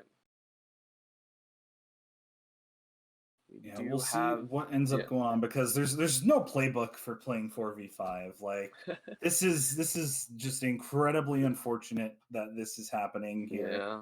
This isn't bronze or iron where you can get away with possibly just tilting the other team into oblivion in a 4v5. Yeah, the one thing though is that with this being a 4v5, Hecarim can go into the top lane and pick up waves. Oh, Primer, we got the reconnected message. I think he's back. Yes, he is. Just at the 16:10 on the clock right now. He is back, ladies and gentlemen. He is ready to go and hopefully ready to bring this team back and not have to be forced into a game number 3. Oh no, the Grump. Unfortunate. That's the second worst thing, is when you're doing your camp and you're being a little lazy. You're trying to get out of there a little early, waiting on the burn from the jungle item to finish off a camp, and someone comes in and steals it. You really just want to rage at them and flame them in the all chat, but it's your own fault, honestly. Oh, that's just mean to say, but we do. It is though. This is coming from a jungler. It's your own fault if you're just a little on the lazy side there. Oh no. Well, we will have to see if he can pull it out and make the comeback, because again, we were talking about World Class. They have to force it, but no, Yasa burns the onslaught of shadows to stay alive there, so he's gonna be okay and be able to survive for the time being. Meanwhile, in that mid lane, D-Lun has to pop the Chrono Shift. Is going to stay alive. Ren might do something. Nope, Ren's too far out of distance. So Frosty is going to feel all right and keep trying to push his way forward. Yeah, the Chrono Shift cooldown right now is only 63 seconds. So using it like that, where it would have saved his life for sure, it's not the end of the world, as Cannon Barrage is coming down. Last chapter too. Tanzo might be caught, but it doesn't look like it's going to happen, as in the mid lane, Azuto doesn't have a spell shield. There it is! Ren damage is enough, as Tanzo doesn't burn down all the way. Colin goes out, a little bit of a Seeker goes there, but no, there it is. Charge down collects the kill, so that's a 1-for-1 across the board. However, they burned a lot of resources to go and kill Tanzo, so that's going to be a push in the mid lane. Yeah, and another Drake got picked up, so that will put Omega on Soul Point. So like we talked about, World Class really wants those Drakes. The chain does not land Zilean able to get out of the tether range, and it almost seems impossible sometimes to get out of the tether range once you're in there. So kudos to him for speeding him up. But double bomb! Oh, that was a beautiful catch, as the bomb is going to collect the shutdown. D-Lun is able to get the gold on him, but here we go. A little bit of jump in as Supermark now goes down for a double kill. Teleport coming in, though, from Tanzo, as he wants a little piece of the action as well. Rest of the team is here. On the hunt has been made, as Tanzo teleports straight into his death. One more swing of the axe is going to make it, as the scythe brings him down. Cosmic Radiance is on the board, as Frosty is trying to dance his way backwards, but Cleave is left out to dry, as that's going to be another kill. No, they're going to chase him down. There it goes. A little bit of a slow, means a delayed ace for the side of World Class full send, as they are now officially at least closer to getting back into this game. Yeah, definitely. Zilean alone picked up 2 kills there, and now he has the double glacial items, has both the Twin Shadows as well as the GLP, so he's got slows for days. Hecarim got a lot there. He went from just having Warrior to now he's got pieces of Trinity Force built up. Primer was AFK, now he's got his Trinity Force as well. So while Omega still has the 4.5k gold lead now, there's hope for world class now. Yeah, there really is, but Delon now might be giving the gold right back as he tries to run away, but Oh, no flash chrono shift. forward, collects it. Nurse says thank you. Teleport, though, coming in from Primer, wanting to pick this one up, trying to throw it out as Nurse just dances away with the distortion. Oh, good dances prediction. Right back, but Yasa's right there to say hello. In goes Nurse, getting feared all the way back, but here comes Tanzo to help fight it out as well, as down goes the gangplank. He tries to run away, but here we go. Knockup might be landing as Yasa is outrunning the hunter of all things. And that's going to be a 2-for-0 as soon as it looked like there was a spark of life after that DC. They shut it down immediately. Yeah, now going for the 20-minute Baron, basically on spawn. And look at your Nurse, just decided this was a time to power spike. Bought 2 blasting ones. Probably going to turn one into Morello, maybe the other into Void Staff. Going to blow the chrono shift for sure off of D-Lun. Yeah, and that's they actually waited it out, so D-Lun has no healing coming out, so he has to run as quickly as possible. So Nurse almost dying to that, but still good trades on the mid lane. We're starting to see Nurse really come online here. Yeah, and the double blasting on power spike, that's nothing to scoff at. That's 80 extra AP. Blasting one builds into all sorts of fun items for mages to build up, as you see the Oblivion Orb coming out for the Morellonomicon. And, you know, LeBlanc is coming in and really blowing the game up so far, able to pretty much 1v1 whoever she comes across at this point. Even I think if Yumi's attached, I think she will out damage the healing, especially once the Morellonomicon is completed. Yeah. Already got the orb, so gonna be getting that power spike moving in. The Oblivion Orb is ready to shred through any MR that is on the Oh, tail. Frosty! Yeah, Frosty has been found, and there goes the double bomb, able to collect it before the Cosmic Radiance comes down, and now Cleave is possibly going to die as well, as Yasa is on a rampage, the horse coming through. They are able to start making their way through, and this maybe seems a little bit of a disjointed communication between the newly put in bottom lane and the rest of the team. Yeah, it looked like Frosty was putting down his blue trinket, as you see it, just barely on cooldown. It looked like he was looking away from his own position to put that down. They will spot out Tanzo, though. Yeah, and another double bomb. This combo of Yasa and D-Lun on top of NDM8 is making their return back, and this is exactly what this team ordered. Definitely. Hecarim, a world ender all of a sudden. Move over Aatrox. He's coming on through. Coming in, give him some hay. He's hungry. Give him some oats. He's building up quite the lead for himself now. Actually building towards the Spirit Visage just to make sure that those Yuumi heals do as much as possible. Just to make sure that when Zillion revives him, he comes back with as much health as possible. And he's just going in. He doesn't care. Yeah, he got the speed ups as well, and this is just another great catch out. Double bombs doesn't land. That's been their MO the entire time, but they really can't afford to give this dragon over. On the backside, that is going to be Tanzo trying to jump away. No, that is actually Nurse. The rest of the team is there. In goes Nurse, so almost gets the shutdown on the Primer, so Primer has to run away now. He is a little bit lower. He's healing up very nicely. Has the Yuumi, so immediately back to 75% HP. Yeah, but here comes the flank from Yasa. Yeah, they really want to take a look. He's going all the way around. This is a long gone game. Oh, man, there it is! Multi-man stun coming out as out goes Tanzo, and the rest of the team is there, but the Coling gets him very low. Chrono Shift goes down, and that's going to be 1 kill for Cleave. That's going to be another one on the back end as he's staying in the back line. Yasa is staying alive, but that still means the rest of the team is lost. Oh, Yuumi got out! A trade of 3 for 2. Double Bomb is able to slow it down.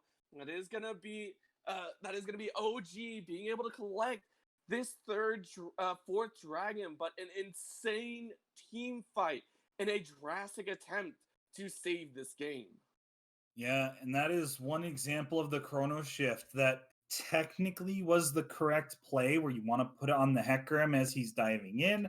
However, great awareness from Omega to realize that it was there and to wait out the timing on it.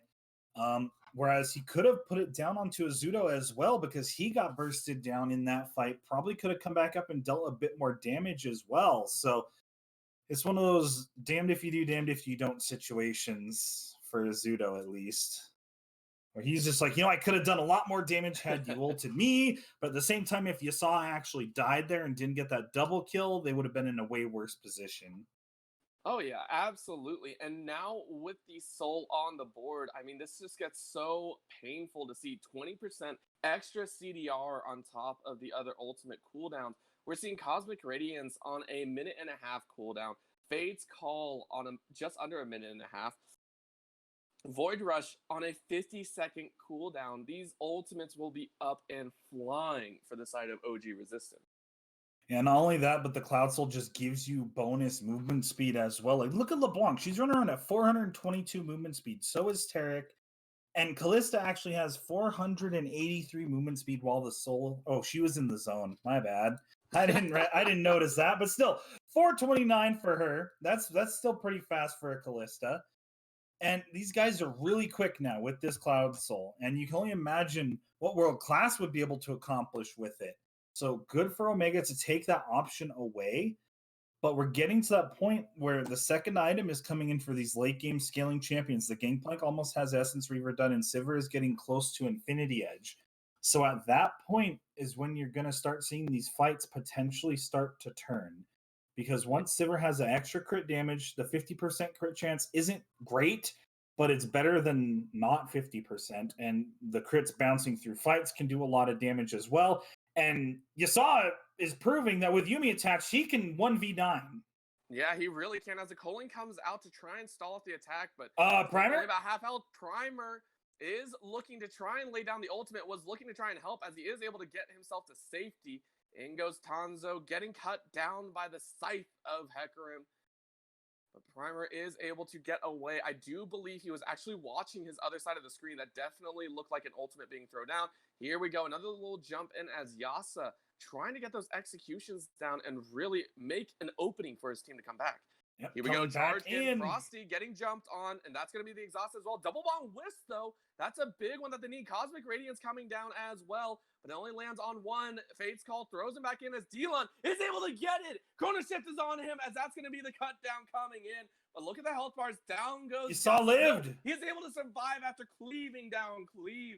And these kills are working for them. They're clawing their way from the depths of hell as Yasa and Dylan are making these plays happen. Yeah, that was the split-second Chrono Shift. I thought he was out of mana to cast it myself, but he pulled it off, made it happen, and Yasuo combined with NDM8, just there's really no answer for them other than Taric's ultimate coming down, forcing them to back off for a slight reprieve. But Hecarim's charge is on such a short cooldown. It's only a 9.6 second cooldown. So he can just go out, wait out the ult, and then come right back in. And if the Onslaught of Shadows is available, it's going to be a world of pain, especially when it's combined with the last chapter. And this team comp from the side of World Class is starting to come together. We have the Infinity Edge completed for Azuto and the Essence Reaver completed for Primer. So they're getting stronger and stronger. And, Tanzo, once he gets Infinity Edge, that's going to be about as strong as he can get. LeBlanc can build Rabadons and get a big burst in actual damage, but actually piloting LeBlanc at this point in the game can be somewhat tricky. Oh, absolutely. It's a very scary thought. But I do want to go back to, win conditions, right? We were talking about it before. How do you win in a game? And there are points where you really have to scale back your conditions, right? How are we going to win this game? Okay, we're down gold. We can't get global objectives. What do? We look for the picks, right? You look for those little gold advantages.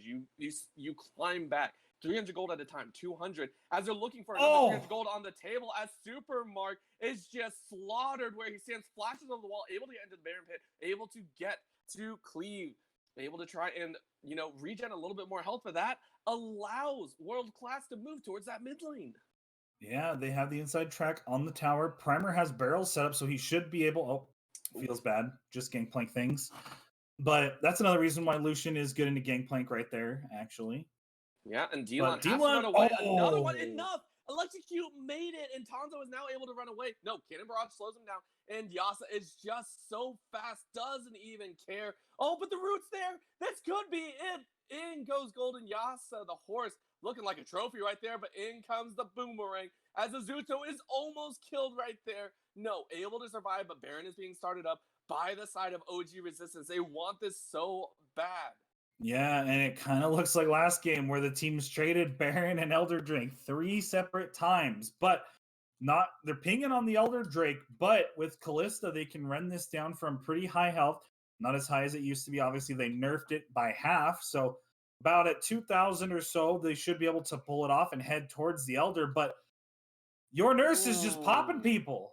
Yeah, Nurse just says, I don't care. You want to try something? Oh, beautiful distortion back out. Made everyone try to figure out what was going on. And Dylan teleports directly in the middle of the fight, rendered for his troubles. Now Nurse is still playing dodgeball as he's able to distort his way around. He does not care. That's going to be the catch-on primer. And what a dance that was, your Nurse being an MVP on that LeBlanc. Definitely. The trickery came out in full force there. Those jukes with the distortion were fantastic. And they're going to secure this Elder unless Yasa teleports in and smites it away. But even then, I don't know if that's worth it at this point. They still have a ways to go before their team as a whole can stand up to the power that LeBlanc has right now. 7-1-2, has the Void Staff completed, has the Morello and the Sword Shoes, has all the magic penetration you can buy in the game, and can still buy Rabadons. The scary part about this is with Elder Dragon, she doesn't have to full combo. Nurse does not have to full combo anymore. It's just a QW. Most likely Azuto's dead, most likely D-Lun's dead, most likely Yumi's dead, and quite possibly Primer as well. This LeBlanc will turn a fight in less than a second back from the potential comeback that World Class had at their feet. Yeah, and this is the type of LeBlanc where you can just WR in the middle of a team like that and chunk people for half health.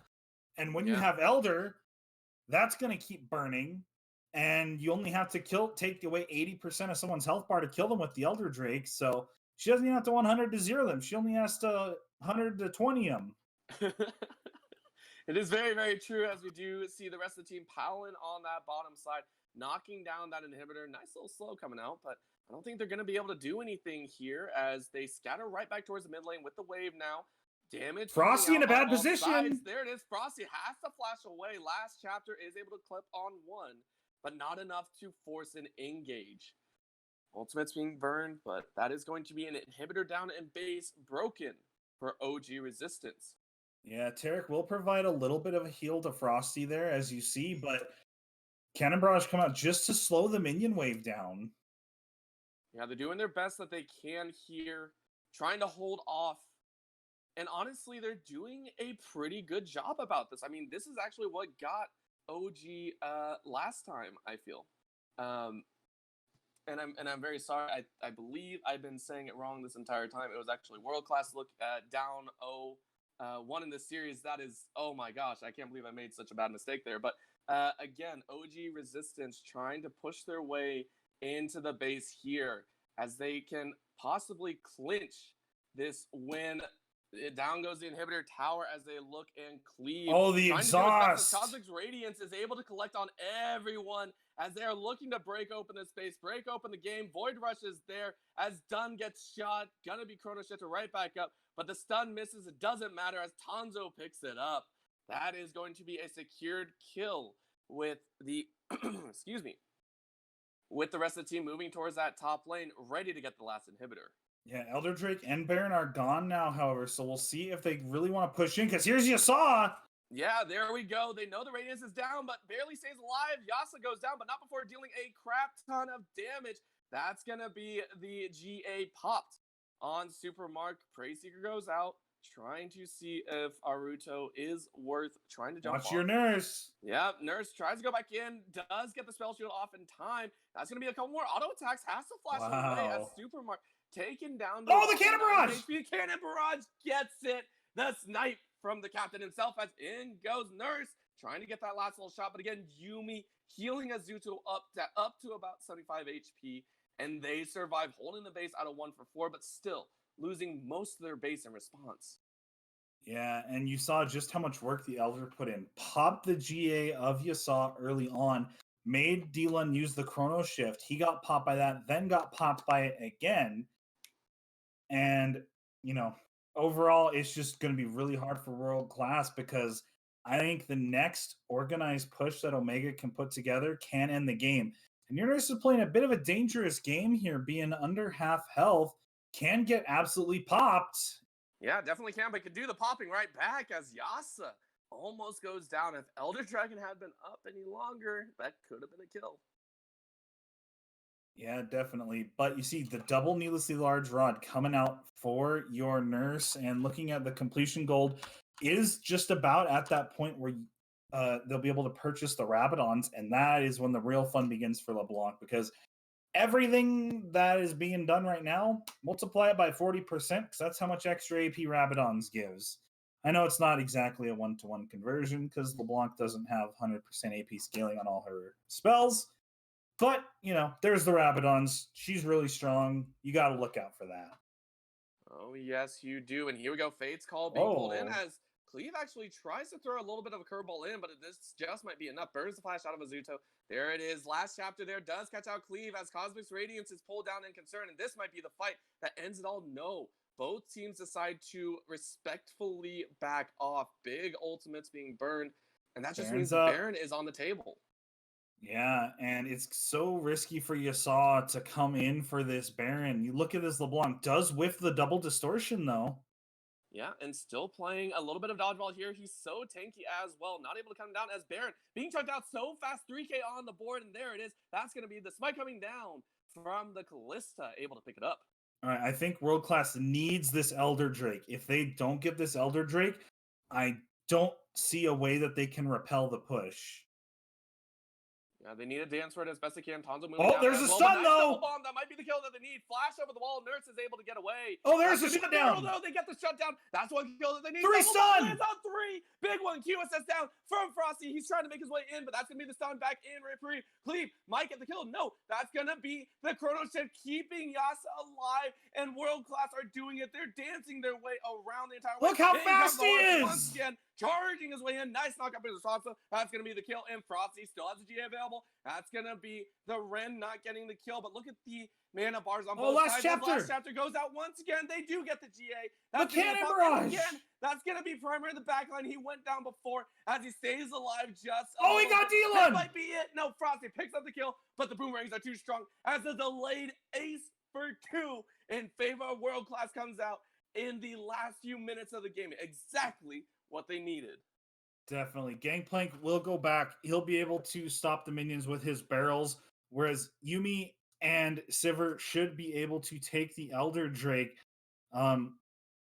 So they did it. They stopped this Elder from coming down. Unless Yorners teleports on in, there's a lot of wards teleporting to that Rek'Sai tunnel. Yeah, this could be the pop that they need. This is so dangerous for them to stay at. This could Can be he steal it? It's going to be close. He's trying to look for it. He might get it. No, they get it. World Class are able to secure it, and he gets it as well. He gets the kill. Azuto is so happy right now, but has to recall back. No, get stopped. That's going to be the charge in, and another heal comes out. No, that's going to be death as Supermark is able to clutch it out as best he can. Oh, look how fast Yuumi is. No one will have the Elder Dragon available for them, and they're playing a little dancey-do right now. Supermark trying to get it as he goes over the wall and is able to stay alive. He gets out! All the way, and he gets out. He's able to survive as at 38 and a half minutes on the board. The barn burner of a game is so close. And now Sivir has 75% crit, is getting close to completing Bloodthirster. Gangplank has Infinity Edge, the Essence Reaver, and a Phantom Dancer as well as Gangplank's full build. He's 6 items. It's late game for him. Sivir's getting close to that point. Zillion's a little bit behind the curve, but that was to be expected. Actually is Flame Horizon by your nurse right now. But, Gangplank's late game. Gangplank alone can change a team fight with one single good barrel chain that crits, and he's got the items to do it. Yeah, very crazy fights here. And I mean, OG Resistance really want this to, they don't want this to extend any longer. Because honestly, if it did anymore, this would give such a huge momentum shift for World Class coming back from a DC, coming back from, that courageous, impossibility that was 5 minutes of them fighting a 4v5 for the entire time. Crazy job here as the mid inhibitor at 3940 is finally broken for World Class. Yeah, and Primer take the tower with the Elder Burn still going, and Tonzo is in some serious trouble. Oh no, he tries his best to stay alive, but that is such a big Dragon Force. Nurse is actually in the back line trying to take and sneak a couple of the inhibitors, gets one on the top side. That might be the force. They're going to try and gamble it as in goes Yasa. He has the GA available. Down goes Cosmic Radiance as it is able to land on two. This might be the one that they want, but look how tanky Yasa is. He doesn't care. Knockup lands. That's going to be Cleave holding him off as best he can. That's still going to be Yasa. They swap sides. Front line. Down goes the cannon barrage. But it's not going to be enough as boom goes the Dynamite as NDM8 is able to collect that one. But look at the base on the other side. He's trying to end it. Nurse trying to knock down, gets one tower. He's going to get it. The entire base is dead. And look at Frosty. He's able to collect it as well. Might get taken Primer's out. Yes, dead. But that is it. That is going to be game as Nurse solo through the entire thing is able to collect the Nexus and OG Resistance are able to make it 2-0. Yeah, and another game, another back door. The inhib didn't respawn this time, so that was something different. But overall, man, the game went back and forth. Right before the pause, Omega was firmly in control of this game. They had their early game picks that had the lead, and they were going for it. But then the scaling started to come to fruition. We saw the Hecarim and the Yuumi start becoming a big-time problem. Look at that scoreline. 13 kills, 8 deaths, 13 assists. Not too shabby considering that he started 2-0 and then had like 6 deaths or something at some point. So past the pause, he died twice. So Yasuo had a great game as well. But you look at what Omega was able to accomplish with this LeBlanc pick. They blew the game open. Your Nurse really had an MVP type performance playing the Lissandra and LeBlanc. Another person who played champs that are kind of the opposite of each other. Lissandra tries to go in and tank it up and buy a whole lot of time, whereas LeBlanc goes in, does damage, and pops right back out. So overall, a fantastic series for Omega. Game 1 was definitely really crazy. This game a little less so. But even still, both these teams showed that they deserve to be near the top of the standings, and I'm excited what they can bring for playoffs. Oh, it is absolutely so true. And I feel I have to point out this fact. By no means does this mean that Omega Gaming Resistance are completely the top dogs in this division. Those games were complete nail biters from beginning to end. And, world class, full send. You got to give them credit. They're going to be a force to be reckoned with moving into the playoff position in second place. I do want to get your opinion. We got to pick one. Everyone played so well, even the enemy team as well. But who do you think is the MVP of this series for Omega Gaming Resistance? It's got to be Your Nurse. I mean, both Your Nurse and Tonzo had fantastic games game 1. And the bottom lane changed, and Frosty and Cleave did very well this game when they came in. I forget who is unfortunate, and I forget the ADC. Oh, Darth Lala, that's right. So those guys had a really good game in game 1 as well, even with how crazy it was. But Your Nurse just put up fantastic performances in both games and was a key factor in their winning in both games. So got to give it to Your Nurse. All right, well, there you go. Your Nurse, our MVP of this very, very close 2-0 to end the UML season for their division. Now, with that, we do say thank you so much for tuning in, as that is the end of the week for Upsurge. However, next week, start of playoffs for almost every single division, so make sure to tune in, keep track of when your favorite teams are going to be playing, so you don't want to miss out on any of that action. Now, from all of us here at the Analyst X and Upsurge, my name is Orbital. I was joined here by Guster Posey. Thank you so much for tuning in, and have a great night.